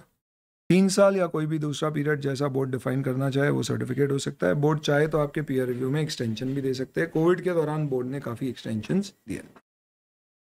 कभी ऐसा हुआ कि आपका पीयर रिव्यू सर्टिफिकेट एक्सपायर हो रहा है 3 महीने बाद और आपने एडवांस में अभी पीयर रिव्यू के लिए अप्लाई कर दिया और हो भी गया आपका और मिल भी गया आपको, तो ऑब्वियस सी बात है इसकी वैलिडिटी जब आपका पुराना एक्सपायर होगा उसके अगले दिन से शुरू होगी और 3 साल तक के पीरियड के लिए होगी, जैसा भी बोर्ड डिसाइड करे वैसा। ठीक है, ध्यान रखिएगा कि पीयर रिव्यू सर्टिफिकेट्स आपको जो दिए जाएंगे अगर एक्सपायर हो गए तो वो इनवैलिड हो गए, आप उसको यूज़ नहीं कर सकते हो।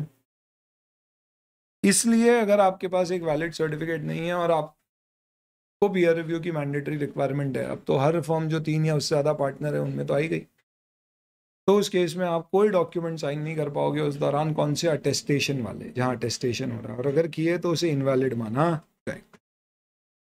और अगर आपको लगता है कि आपका सर्टिफिकेट एक्सपायर होने वाला है, आपके कई सारे ऑडिट चल रहे हैं, तो आप कम से कम 1 महीने पहले अप्लाई कर देना पीयर रिव्यू के लिए, ताकि 20 वर्किंग डेज के हमारे टाइम पीरियड में हम आपका पीयर रिव्यू कंप्लीट करके आपको दे दें।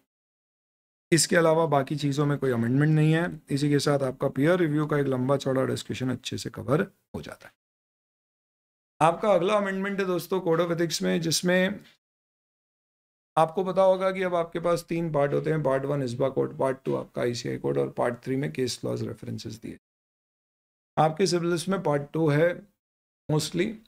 पार्ट 1 का बहुत ही ब्रीफ इंट्रोडक्शन है इस्बा कोड, जो कि मैंडेटरी है on all chartered accountants in India. It is divided into certain sections where section 1 says it is, or part A is the fundamental principle, part B is professional accountant service, part C is professional accountant in practice. And then ये 1, 2, 3 होते हैं chapters आपके, और उसके बाद आपका 4A 4B independent standard. तो इनमें 3 प्रोविजंस इस्बा कोड में ऐसे थे जिनकी एप्लीकेबिलिटी को डेफर किया गया था। एक था NOCLAR, non compliance of laws and regulations की रिपोर्टिंग, एक था रिलेटिव साइज का, और एक था taxation services to audit clients. अब मजे की बात सुनना दोस्तों, बहुत ही मजेदार बात है, मजा आ जाएगा तुमको। सबसे पहली बात, आईसीआई ने 1 अक्टूबर 2022 को ये सारे के सारे प्रोविजन को इफेक्टिव, यानी ये डेफर्ड थी एप्लीकेबिलिटी, अब लागू कर दी है, मैंडेटरी हो गया। तो अब कोड ऑफ एथिक्स के सारे प्रोविजन एप्लीकेबल हो गए। ये 3 पेंडिंग है, ये भी एप्लीकेबल हो गए। एक responding to non compliance with laws and regulation, relative fees and tax service to audit. आपके आईसीआई के स्टडी मटेरियल में नो क्लार के प्रोविजंस हैं, लेकिन नवंबर 22 में इंस्टीट्यूट ने बोल दिया था कि भाई ये एप्लीकेबल नहीं है, आपको पढ़ने की जरूरत नहीं है, क्योंकि इफेक्टिव नहीं थे। पर उससे पहले एक अटेम्प्ट में एप्लीकेबल किया भी था उन्होंने। तो ये आपके आईसीआई के स्टडी मटेरियल में। तो इसमें अभी कुछ अमेंडमेंट आया, जो आईसीआई ने नोटिफाई कर दिया कि भैया जो प्रोविजन ओरिजिनली नोक्लार के थे वो अमेंड हुए, और अमेंडेड प्रोविजन 1 अक्टूबर 2022 से लागू हो गए। तो आईसीआई ने नोटिफाई कर दिया अमेंडमेंट को 1 अक्टूबर 22 को, और इसलिए आपके बोर्ड ऑफ स्टडीज ने भी अमेंडेड प्रोविजंस एप्लीकेबल कर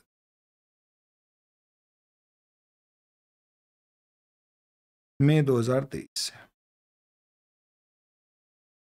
अपन यहां पे सिर्फ अमेंडमेंट डिस्कस करेंगे, पूरा नोक्लार नहीं करेंगे, छोटा सा प्रोविजन है। नोक्लार के वीडियोस आपके बैच में अलग से शेयर कर दिए, मैं ब्रीफ दे दूंगा जिनको समझना उनको। इंटरेस्टिंग मुद्दा है दाकी के 2 में। ये दोनों प्रोविजंस में भी अमेंडमेंट किया आईसीएआई ने, और अमेंडेड प्रोविजन मेंबर्स पर लागू किए 1 अक्टूबर 2022 से। आपकी बोर्ड ऑफ स्टडीज का कमाल देखो, बोर्ड ऑफ स्टडीज ने जो अमेंडमेंट मात्र थे, अमेंडमेंट्स ओनली, वो नोटिफाई कर दिए। क्या करते हैं ये लोग, एक नंबर, सिर्फ जो अमेंडमेंट थे वो नोटिफाई कर दिए कि यही अमेंड हो गया। यानी अगर आप अमेंडमेंट का इंस्टीट्यूट का पब्लिकेशन पढ़ोगे तो उसमें ये पूरे प्रोविजन नहीं दिए, रिलेटिव साइज क्या होता है ये नहीं बताया ये चेंज हो गया। और मजे की बात यह है कि अमेंडमेंट्स ओनली नोटिफाई कर दिए, जबकि आपके स्टडी मटेरियल में ये प्रोविजन ही नहीं है। आप कंट्रोल F करके फाइंड करना, आपको ये प्रोविजन ही नहीं मिलेगा।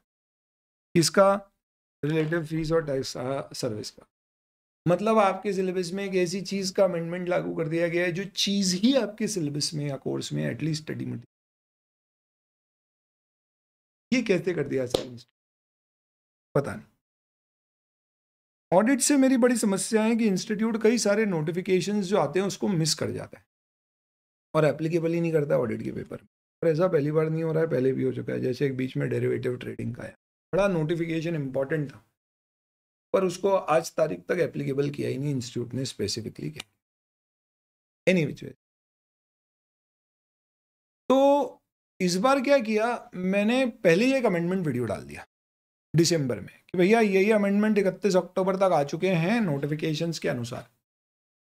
और मजे की बात देखिए दोस्तों, आप वो नोट्स तो मैंने तब शेयर कर दिए थे दिसंबर में। इस बार इंस्टीट्यूट ने जो अमेंडमेंट एप्लीकेबल किए अगर आप उठा के देखेंगे, जैसे कि the amendment notes which I shared for NBFC, जो अभी मैं डिस्कस करूंगा, ऐसे टेस्ट आपको सेम टू सेम। तो सर आप बोल रहे हो आपका वीडियो देख के इंस्टीट्यूट ने देख के अमेंडमेंट लागू कर दिया? तौबा तौबा तौबा, में ऐसा नहीं है। But what I am trying to say is, तो मैंने मेरे वीडियो में ये दोनों प्रोविजंस क्योंकि एप्लीकेबल हो गए थे, तो मैंने पूरे प्रोविजंस बता दिए कि भैया ये एप्लीकेबल हो गए, आपको कर लेना चाहिए। अब इंस्टीट्यूट ने क्या किया, इंस्टीट्यूट ने पूरे प्रोविजन डालने की बजाय वो पूरे नोट्स यहाँ पे डाल देते तो ठीक रहता। उन्होंने आईसीआई का जो नोटिफिकेशन था अमेंडमेंट वाला, वो वाला उठा के यहाँ पे डाल दिया। इसका मतलब ये दोस्तों कि अमेंडमेंट नोटिफिकेशन में सिर्फ अमेंडमेंट्स को लागू किया गया है, प्रोविजन अभी भी एप्लीकेबल नहीं किया इंस्टीट्यूट ने। पर ऑब्वियस सी बात है, प्रोविजन बिना अमेंडमेंट क्या पढ़ोगे। तो अगर तुमको ये तीनों प्रोविजन समझने हैं अमेंडमेंट्स के साथ, तो फिर मैं सजेस्ट करूंगा कि जो दिसंबर 22 में मैंने वीडियो शेयर किया था, तुम देख लो। यहाँ पे मैं सिर्फ अमेंडमेंट पर फोकस करके आपको बता रहा हूँ कि अमेंडमेंट क्या। ये अमेंडमेंट उस वीडियो में भी कवर्ड है, वहाँ देख लिया तो काफ़ी है। जो लोग ये वीडियो देख रहे हैं वो इसमें समझ लें इस चीज़ को। एनी विच वेज, मुद्दे की बात यह है कि जो आईसीआई का अमेंडमेंट का नोटिफिकेशन है वो पूरा इस वीडियो में कवर। एक्स्ट्रा ज्ञान अगर आपको चाहिए तो आपको, तो सबसे पहले नो क्लास, जिसमें कोई प्रॉब्लम नहीं है, जिसका प्रोविजन भी मटेरियल में और अमेंडमेंट भी लागू किया गया, उसमें क्या कहा गया, non compliance with laws and regulation. इसमें कहा गया कि ऐसा होता है कई बार कि आप एक सीए प्रैक्टिस में हो, जो ऑडिट कर रहे हो, और आपने देखा कंपनी ने कोई लॉ का नॉन कंप्लायंस। अब कंपनीज एक्ट में तो रिक्वायरमेंट होती है कि भैया अगर कोई फ्रॉड हुआ है तो आपको रिपोर्ट करना है। पर what about non compliance with law, it may not be a fraud. तो क्या आपको रिपोर्ट करना पड़ेगा एमसीए को, रेगुलेटरी बॉडी को? हमारा ऐसे 250 कहता है कि भाई नॉन कंप्लायंस मिले तो हम मैनेजमेंट टीसीडब्ल्यूजी को रिपोर्ट करते हैं, टीसीडब्ल्यूजी मिला हुआ हो तो हायर अथॉरिटी को रिपोर्ट करते हैं, वो भी मिले हुए हैं तो लीगल ओपिनियन लेते हैं। पर रेगुलेटरी बॉडी को रिपोर्ट करना है या नहीं करना है, वो डिपेंड करेगा कि हमारे ऊपर कोई लीगल कॉन्ट्रैक्चुअल ऑब्लिगेशन है तो ही करते हैं, नहीं तो नहीं। हाँ, ऑडिट रिपोर्ट में डेफिनेटली डालेंगे अगर उसका इम्पैक्ट हमारे फाइनेंशियल स्टेटमेंट पे। तो सवाल ये उठा कि ये तो हो गया सीए इन प्रैक्टिस के लिए। अब उसमें भी हो सकता है कि अगर आप कई सारे नॉन कंप्लायंस हो सकता है कि आप रिपोर्ट ना करें, क्योंकि लॉ में कहीं रिक्वायरमेंट नहीं है ऑडिटर को रिपोर्ट करने की। प्लस अगर आप एक सीए इन सर्विस हैं और आप देख रहे हो कि आप जहाँ जॉब कर रहे हो उस कंपनी में नॉन कंप्लायंसेस हो रहे हैं, फिर भी आप उसको हाईलाइट नहीं कर रहे हो, तो क्या आईसीआई जिम्मेदार नहीं है कि एक चार्टर्ड अकाउंटेंट जॉब कर रहा है तो ये जिम्मेदारी ले कि भैया नॉन कंप्लायंस एटलीस्ट वो रोके? तो अब ये प्रोविजन डाल दिए गए हैं जिसके अंतर्गत प्रैक्टिसिंग सीए या प्रोफेशनल अकाउंटेंट्स इन सर्विस, जिसमें अमेंडमेंट हुआ है अब उसको senior professional accountant in service, को कुछ एक्स्ट्रा जिम्मेदारियां लेनी होगी अगर उनको नॉन कंप्लायंस डिटेक्ट होता है। तो ये प्रोविजंस पहले से थे, इनको अभी लागू किया गया कुछ अमेंडमेंट करके। अमेंडमेंट जो है वो सब आपको ब्लू हाइलाइटर में हाईलाइट किया। पहला अमेंडमेंट, ये नो क्लार के प्रोविजन पहले प्रपोज किए गए थे लागू करने के लिए for all CA in public practice who are doing audit of listed company. तो ये कहते थे कि अगर आप एक सीए इन प्रैक्टिस है और आप कोई लिस्टेड एंटिटी का ऑडिट कर रहे हो जिसके शेयर्स, ध्यान रखना यहाँ पे शेयर लिखा है, नॉट डेट, डिबेंचर नहीं, सिर्फ शेयर्स। तो डिबेंचर लिस्टेड है और शेयर लिस्टेड नहीं है तो ये प्रोविजन नहीं लगेगा। तो जिसके शेयर्स लिस्टेड है, recognize stock exchange in India not outside, यहाँ पे आउटसाइड इंडिया नहीं है, यानी आउटसाइड इंडिया रजिस्टर्ड है और इंडिया में नहीं है तो फिर अपने को मतलब नहीं है, ये प्रोविजन हम पर नहीं लग रहा है। तो अगर क्वेश्चन एमसीक्यू या एप्लीकेबिलिटी का आता है तो ध्यान रखना ये प्रोविजन आपको ऐसे पढ़ना पड़ेगा। तो पहले प्रोविजन था कि अगर आप एक सीए इन प्रैक्टिस है और आपका क्लाइंट एक लिस्टेड एंटिटी है जिसके शेयर्स लिस्टेड है इंडिया में, तो आपको नो क्लास के प्रोविजन रखना पड़ेंगे। अब उसमें एक कंडीशन और ऐड कर दी गई है, सारी लिस्टेड एंटिटी के ऑडिटर के ऊपर ये प्रोविजन लागू नहीं किया गया है, सिर्फ जिनकी नेटवर्थ 250 करोड़ से उससे ज़्यादा। तो पहला अमेंडमेंट क्या हुआ, CA in practice doing audit of all listed entities having net worth of 250 crore और मोर। ऑब्वियसली कब चेक किया जाएगा, इमीडिएटली विजिटिंग फाइनेंशियल ईयर। तो उस पर्टिकुलर केस में आपके ऊपर ये प्रोविजन लगेगा। और यहाँ पे इन्होंने ऑडिट की डेफिनेशन स्पेसिफिकली ऐड कर दी नोक्लार के अंतर्गत। डेफिनेशन वही है पर स्पेसिफिकली यहाँ पे। Next, professional accountants in service. तो पहले ये कहा गया था कि अगर आप एक सीए हो और एक लिस्टेड कंपनी में जॉब कर रहे हो और आपको कोई नॉन कंप्लायंस विद लॉ दिखता है तो फिर आपको जो स्पेसिफाइड एक्शन से लेना पड़ेगा, जो मैनेजमेंट टीसीडब्ल्यूजी वगैरह को रिपोर्ट करने टाइप। अब उसको सीनियर प्रोफेशनल अकाउंटेंट कर दिया। तो अब अमेंडमेंट ये हो गया है कि पहले all employees of listed entity था, अब senior professional accountants employed with listed. तो अगर आप अनलिस्टेड एंटिटी में जॉब कर रहे हो तो आपके लिए प्रोविजन नहीं है। लिस्टेड एंटिटी में जॉब कर रहे हो, सीए हो और सीनियर हो। सीनियर का मतलब क्या है? तो पहले भी डेफिनेशन दी गई थी कि senior director officer senior employee हैं जो इन्फ्लुएंस कर सकते हैं डिसीजन मेकिंग को। अब उसमें केएमपी शब्द का रेफरेंस ऐड कर दिया है। ये उन्होंने कहा है दैट रेफर्स टू की मैनेजरियल, सीएफओ लेवल और उस तरह के जो लोग हैं उनके ऊपर ये प्रोविजंस है कि उनको अगर कोई नौकलार मिलता है तो उन्हें रिपोर्ट करना होगा। प्लस पहले एक प्रोविजन था कि अगर आपको कोई इमिनेंट ब्रीच मिलता है during the course of your audit और while you are auditing in a particular you are working as a senior professional accountant or accountant in a company, imminent means there is a serious ongoing breach which needs to be immediately stopped, then you may have responsibility to report it to regulatory body also। वो पूरा provision of withdraw कर दिया है। तो नोक्लार के amendments अगर सिर्फ मैं बोलूँ तो 3 अमेंडमेंट है। पहला, provisions of NOCLAR are applicable to CA in practice doing audit of listed company having net worth of 250 crores or more. It is applicable to CA in service who are senior professional accountants in listed company. And continuing important material breach को immediate report करने के कुछ provisions थे जो withdraw कर दिए। ये 3 amendment हुए हैं किसमें? NOCLAR। फीस रिलेटिव साइज, इसमें बेसिकली ऐसा है कि भाई अगर आप एक ही क्लाइंट से ज़्यादा फीस लोगे तो एक इंटिमिडेशन थ्रेट आएगी। क्लाइंट आपको धमकी देगा कि तू रिपोर्ट क्वालिफाई करेगा, मैं अगली बार तुझे अपॉइंट नहीं करूँगा। सोच तेरा क्या होगा। तू आप समझ लो, एक बात समझ ले कि तेरे थाली में अगर 3 रोटी है तो उनमें से 2 रोटी तो मैं ही तुझे दे रहा। सोच, भूखा रह जाएगा तो फीस ही बंद हो जाएगी। तो आप कब मजबूत होगे? जब आप किसी एक क्लाइंट पर डिपेंडेंट नहीं। तो इसके लिए ये प्रोविजन कहते हैं कि आपको क्या करना चाहिए। You should basically take steps to ensure that you are not dependent on one particular single client. Now when I say dependent on one single client, what does dependency means? And second, अगर ऐसा है तो then what do I need to do? तो इसमें ऐसा होता कुछ नहीं है। अगर ऐसा कुछ होता है तो आपको क्या करना है? रिपोर्ट करना पड़ता है। किसे रिपोर्ट करना होता है उसमें अमेंडमेंट है, वो बता देता हूँ। इतना सुनोगे तो प्रोविजन भी समझ में आ जाएगा। ये कहते हैं कि अगर आपकी gross annual professional fees, total fees जो आप कमा रहे हो एक ऑडिट क्लाइंट से, तो ध्यान रखना यहाँ पे ग्रॉस एनुअल प्रोफेशनल फीस है, यानी टोटल ऑडिट फीस नहीं, टोटल फीस। उसमें से एक ऑडिट क्लाइंट से आप जो फीस कमा रहे हो वो फिर ऑडिट के लिए या कोई भी सर्विस के लिए नॉर्मली ऑडिट ही कर पाएंगे। जो एक पब्लिक इंटरेस्ट एंटिटी नहीं है, as we discussed earlier, public interest entity की डेफिनेशन दी हुई है आपके इस्बा के कोड पार्ट 1 में, इस्बा कोड में part 1 of the code of ethics जो हम पढ़ रहे हैं। और उसकी रिलेटेड एंटिटी 40% फॉर 2 कॉन्सेक्यूटिव। और अगर वो पब्लिक इंटरेस्ट एंटिटी है तो फिर ये लिमिट 20% फॉर 2 कॉन्सेक्यूटिव। तो डिस्क्लोजर करना है। पहले बोलते थे कि आपको कंपनी की गवर्निंग बॉडी को डिस्क्लोज करना है कि भैया हमारी मोटी फीस आपकी कंपनी से आ रही है, ताकि टीसीडब्ल्यूजी देख ले कि भाई इसकी इंडिपेंडेंस अफेक्ट हो। अब आपको टीसीडब्ल्यूजी की जगह आईसीआई को, इंस्टीट्यूट को इन्फॉर्म। ये प्रोविजंस आपके ऊपर नहीं लगेंगे अगर आपकी फर्म वो है जिसकी साल में टोटल 20 लाख रुपए या उससे कम फीस है, पहले ये 5 lakh.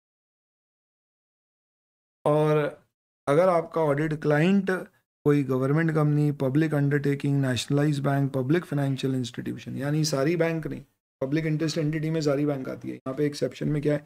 Nationalise bank, public financial institution है, या कोई भी ऐसे अपॉइंटमेंट जो गवर्नमेंट कर रही है या रेगुलेटर्स कर रहे हैं जैसे आरबीआई कर रहे हैं, तो उस पर्टिकुलर केस में ये प्रोविजन नहीं लगी।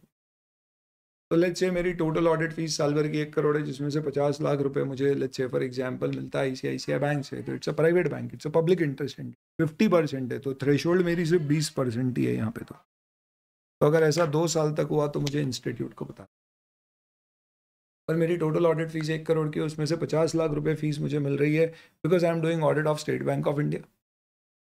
तो क्योंकि state bank of India ultimately कौन से में आती है, गवर्नमेंट रेगुलेटर अपॉइंटेड में आती है, तो then in that particular case ये एक पब्लिक इंस्टीट्यूशन हो गया, public financial institute, I mean nationalize bank हो गया, इस पर्टिकुलर कैटेगरी में आ गई। टेक्निकली पब्लिक अंडरटेकिंग है, नेशनलाइज बैंक नहीं बोलते एसबीआई को। तो फिर उस पर्टिकुलर केस में मुझे रिपोर्ट करने की ज़रूरत नहीं है, क्योंकि इन क्लाइंट्स के ऊपर रिलेटिव साइज वाले प्रोविजंस नहीं। सपोज मैं कोई प्राइवेट कंपनी का ऑडिट कर रहा हूँ और वो पर्टिकुलर प्राइवेट कंपनी का ऑडिट कर रहा हूँ, उससे मुझे 25 लाख रुपए फीस मिलती है, और मेरी टोटल ऑडिट फीस है suppose let's say for example 1 crore की। तो ऑडिट फीस नहीं, टोटल ग्रॉस फीस 1 करोड़ है, और एक कंपनी है प्राइवेट कंपनी, उससे 25 लाख की मिल रही है, तो 25% है। क्या वो private company public interest entity है? नहीं है, तो आपको रिपोर्ट करने की ज़रूरत नहीं है, क्योंकि पब्लिक इंटरेस्ट एंटिटी नहीं है आप जिसकी चेकिंग कर रहे हो, तो फिर आपकी लिमिट 40% है, ये पहले 15% होती है, ये बढ़ा दी। तो पहले आप निकालो, अपने क्वेश्चन आया तो पहले देखना टोटल फीस कितनी, फिर जिसका चेक करना है उसकी फीस का परसेंट निकालना।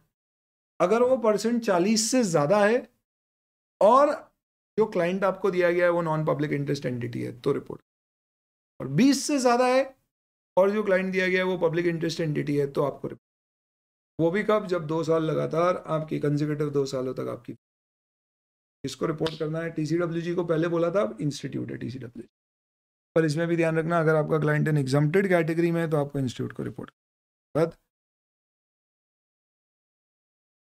आप ये जितनी बाकी की चीज़ें यहाँ पे देख रहे हैं ये आपके ज्ञान के लिए मैंने ऐड करी है, ये कुछ भी अमेंडमेंट नोट्स में नहीं है, क्योंकि प्रोविजन ही इंक्लूड नहीं किया आईसीआई ने अमेंडमेंट।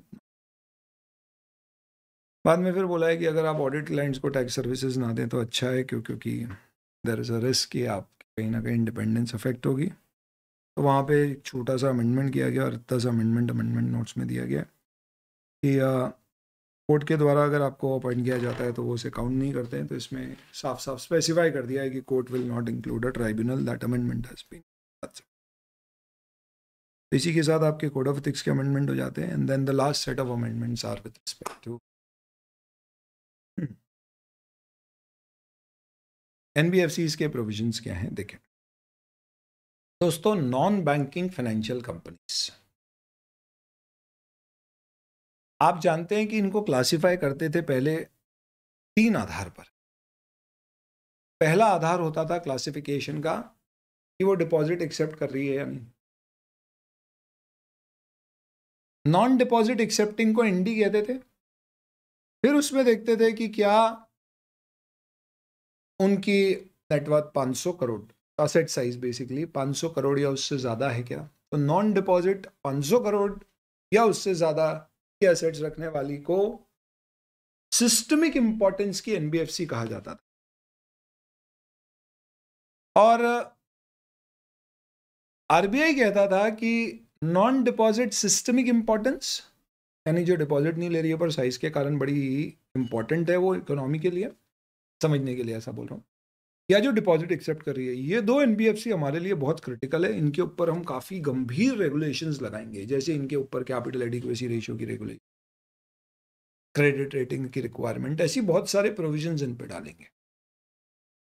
यानी कि वो एनबीएफसी जो नॉन डिपॉजिट एक्सेप्टिंग है और 500 करोड़ से कम की एसेट साइज वाली है, उनके ऊपर हम कंपैरेटिवली थोड़ी रिलैक्स्ड रेगुलेशंस रखेंगे, whether it is with respect to NPA classification, provisioning, maintenance of capital and other. इसके अलावा एक और कैटेगराइजेशन करता था RBI based on the nature of work which you are doing. तो अगर आप लोन इन्वेस्टमेंट्स का काम कर रहे हो तो आप इन्वेस्टमेंट क्रेडिट कंपनी हो, अगर आप माइक्रो फाइनेंसिंग कर रहे हो तो आप एक माइक्रो फाइनेंस इंस्टीट्यूशन है, और सारे इंस्टीट्यूशन की कैपिटल रिक्वायरमेंट रजिस्ट्रेशन के दौरान अलग अलग होती थी, प्रोविजंस आरबीआई के अलग अलग होते। 1 अक्टूबर 2022 से आरबीआई ने इस पूरे फ्रेमवर्क को बदल दिया, और अब इस पूरे फ्रेमवर्क को चेंज करके सारी एनबीएफसीज को 4 लेयर में बांट दिया है, जिसमें सबसे नीचे वाली लेयर है बेस लेयर, जिनमें आप यूं समझ लीजिए नॉन डिपॉजिट एक्सेप्टिंग एनबीएफसीज जाएंगी। उसके ऊपर है मिडिल लेयर जिसमें सारी डिपॉजिट एक्सेप्टिंग एनबीएफसीज और कुछ दूसरी एनबीएफसीज। इसके बाद है आपकी एक अपर लेयर जिसमें आप यूं समझ सकते हो कि top 10 NBFCs based on market capitalization जाती है, और इन सब के अलावा आपकी एक है टॉप लेयर अपर लेयर के भी ऊपर जो अभी खाली रहेगी, जिसको आरबीआई अगर किसी पॉइंट पे लगता है कि यार ये एनबीएफसी बहुत ज्यादा क्रिटिकली इंपॉर्टेंट है भारत की इकोनॉमी के लिए, या इसकी साइज बहुत बड़ी हो गई या बहुत रिस्की हो गई, तो फिर उसे टॉप लेयर में डाल देगी। और इन चारों लेयर के लिए आरबीआई के अलग अलग नॉर्म्स अलग अलग होंगे, whether it is with respect to capital requirement, provisioning requirement, prudential norms, investment norms. तो बहुत बड़ा मेजर अमेंडमेंट एनबीएफसीज में ये हुआ है। मैंने जब वीडियो शेयर किया था दिसंबर में, तो मैंने इसके कुछ नोट्स शेयर किए थे। उन नोट्स के जो इनिशियल पार्ट ऑफ नोट्स हैं वो आपके अमेंडमेंट मटेरियल में आपको देखने को मिले। अपन सिर्फ उतना ही कवर कर रहे हैं जो आईसीआई के मटेरियल में कवर्ड है। इस वीडियो का वही उद्देश्य। अब रेगुलेटरी स्ट्रक्चर चेंज हो गया है लेयर वाइज। सबसे बेसिक लेयर जो होती है उसे बोलते हैं बेस लेयर।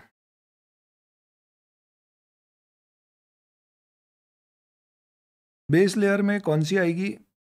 तो जो 500 करोड़ में अपन असेट साइज पे सिस्टमिक इंपॉर्टेंस डालते थे, अब वो लिमिट 1000 करोड़ कर दी और सिस्टमिक इंपॉर्टेंस हटा दिया। तो अगर आप डिपॉजिट एक्सेप्ट नहीं कर रहे हो और 1000 करोड़ से कम की अगर आपकी एसेट साइज है तो आप बेस लेयर में आओगे। प्लस स्पेसिफिकली कुछ तरह की एनबीएफसीज को बेस लेयर में डाला गया। आपको ध्यान रखना पड़ेंगे ये पीयर टू पीयर लेंडिंग कर रही है, अकाउंट एग्रीगेटर है, non operating financial holding company है जो एज सच ऑपरेशन नहीं कर रही, सिर्फ होल्डिंग करने के लिए बनाई गई है, या जो पब्लिक फंड्स अवेल नहीं करती और कोई कस्टमर इंटरफेस नहीं है, फिर भले ही वो 1000 करोड़ के ऊपर की एसेट साइज। तो ये चार irrespective of their size will be treated as what? They will all be classified under base layer. Middle layer क्या हो गया? Middle layer shall consist of all deposit taking NBFCs. जैसा अपन ने डिस्कस किया वही सारी डिपॉजिट वाली, या फिर नॉन डिपॉजिट जिनकी एसेट साइड 1000 करोड़ या उससे ऊपर की। प्लस इन कैटेगरीज को स्पेसिफिकली मिडिल लेयर में डाला जाए। तो अगर आप इंफ्रास्ट्रक्चर डेट फंड हो, प्राइमरी डीलर्स हो, कोर इन्वेस्टमेंट कंपनीज हो, जिसके बारे में आप कारों में रेफरेंस देखते हैं, इनफैक्ट कारों का आपका जो क्लॉज 16 है एनबीएफसी से रिलेटेड, उसमें भी अब अमेंडमेंट की जरूरत पड़ेगी। Housing finance company, infrastructure finance company, पर अभी तक कुछ हुआ नहीं है। मैं तो ये स्पेसिफिकली रिस्पेक्टिव ऑफ डिपॉजिट ले रही है नहीं ले रही है, their size will be treated as part of middle layer. Plus मजे की बात सुनिए, रिमेनिंग एनबीएफसी कौन सी बची आपकी? Investment credit company, micro finance institution, factor देने वाली, mortgage company, based on their nature can lie in any of the layers of the regulatory structure based on the framework. तो ये बेस लेयर में भी जा सकती है, मिडिल लेयर में भी जा सकती है, अपर लेयर में भी। इन्होंने कह दिया है कि गवर्नमेंट ओन्ड एनबीएफसी हमेशा बेस या मिडिल लेयर में ही रहेगी, इसको कभी भी अपर लेयर में नहीं डालेंगे, क्योंकि इनके ऊपर हमें रेगुलेशन ज़्यादा नहीं लगाना सरकारी का। अपर लेयर में क्या जाएगा ये आरबीआई समय समय पे डिसाइड करेगा। बट एक बात आरबीआई ने आज ही तय कर दी है कि टॉप 10 एलिजिबल एनबीएफसीज यानी गवर्नमेंट वाली छोड़ के असेट साइज के आधार पे हमेशा upper layer, not market capitalization, asset size के आधार पे हमेशा अपर लेयर में रहेगी। बाकी सारे फैक्टर्स को इग्नोर, कि डिपॉजिट लिया या नहीं। टॉप लेयर हमेशा आप समझ लो खाली रहेगी, ये सिर्फ आरबीआई एक्सेप्शनल केस में रेगुलेट करे।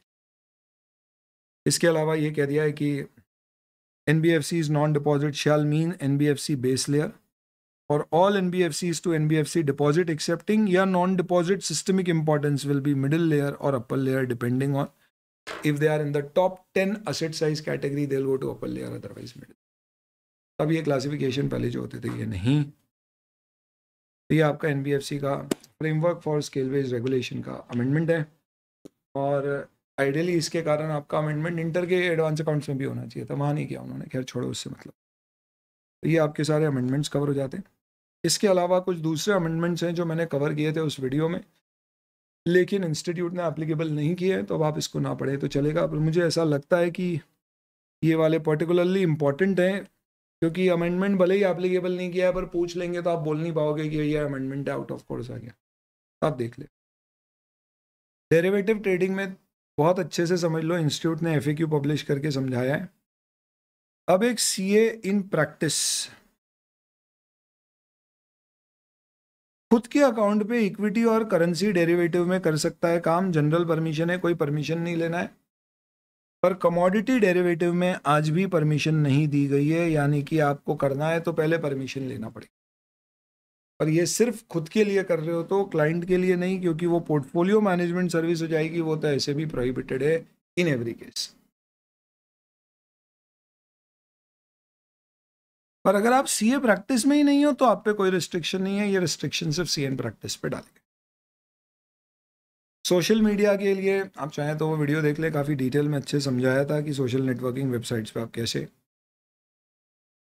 अपना नाम दे सकते हो, पर्सनल साइट पे क्या फर्म की साइट पे आप फेसबुक वगैरह इंस्टाग्राम अकाउंट बना सकते हो, और ये कुछ आपके दूसरे अमेंडमेंट। चलिए, तो ये आपके सारे अमेंडमेंट्स कवर हो जाते हैं with all these particular notes. I think this kind of covers everything which was given in the ICI amendment module और द नोट। एक बार आपको मैं वहाँ से भी इसको बता देता हूँ, इंस्टीट्यूट के पब्लिकेशन से। सबसे पहले आप देख लीजिए, आपको अमेंडमेंट दिया गया है कंपनी ऑडिट स्मॉल कंपनी की डेफिनेशन 2/20 को 440। फिर चैप्टर 7 ऑडिट कमेटी का अमेंडमेंट है जो पहले ही एप्लीकेबल हो गया था, इट इज़ सेम कंटेंट, कोई चेंज नहीं है। NBFC base layer, middle layer, upper layer और उनके कैटेगराइजेशन और रेफरेंस चेंज। फॉरेंसिक अकाउंटिंग कहोगे अब ऑडिट नहीं, अकाउंटेंट कहोगे ऑडिटर। पीयर रिव्यू के सबसे बड़े लंबे चौड़े amendments, all of them incorporated in the drone chart, the drone chart also shared with you. And then professional ethics में you will see relative size में सिर्फ ये बता दिया कि भाई 15% जो था, ये 15% अब चेंज होकर नॉन पब्लिक इंटरेस्ट एंटिटी में 40 और इसमें 20। पर क्या प्रोविजन है रिलेटिव साइज का, वही नहीं दिया। 5 लाख अगर आपकी फीस है तो वो अब चेंज होकर 20 लाख हो गया। अपॉइंटमेंट अगर अब रेगुलेटर के द्वारा किया है तो भी काउंट नहीं होगा। डिस्क्लोजर TCWG की जगह इंस्टीट्यूट को हो। Tax service to audit client तो कोर्ट में ट्राइब्यूनल नहीं आएगा, बस इतना सा डाल दिया। और ये नोक्लार के जो provision. So this completes your discussion. All audit amendments are now well covered. Thank you.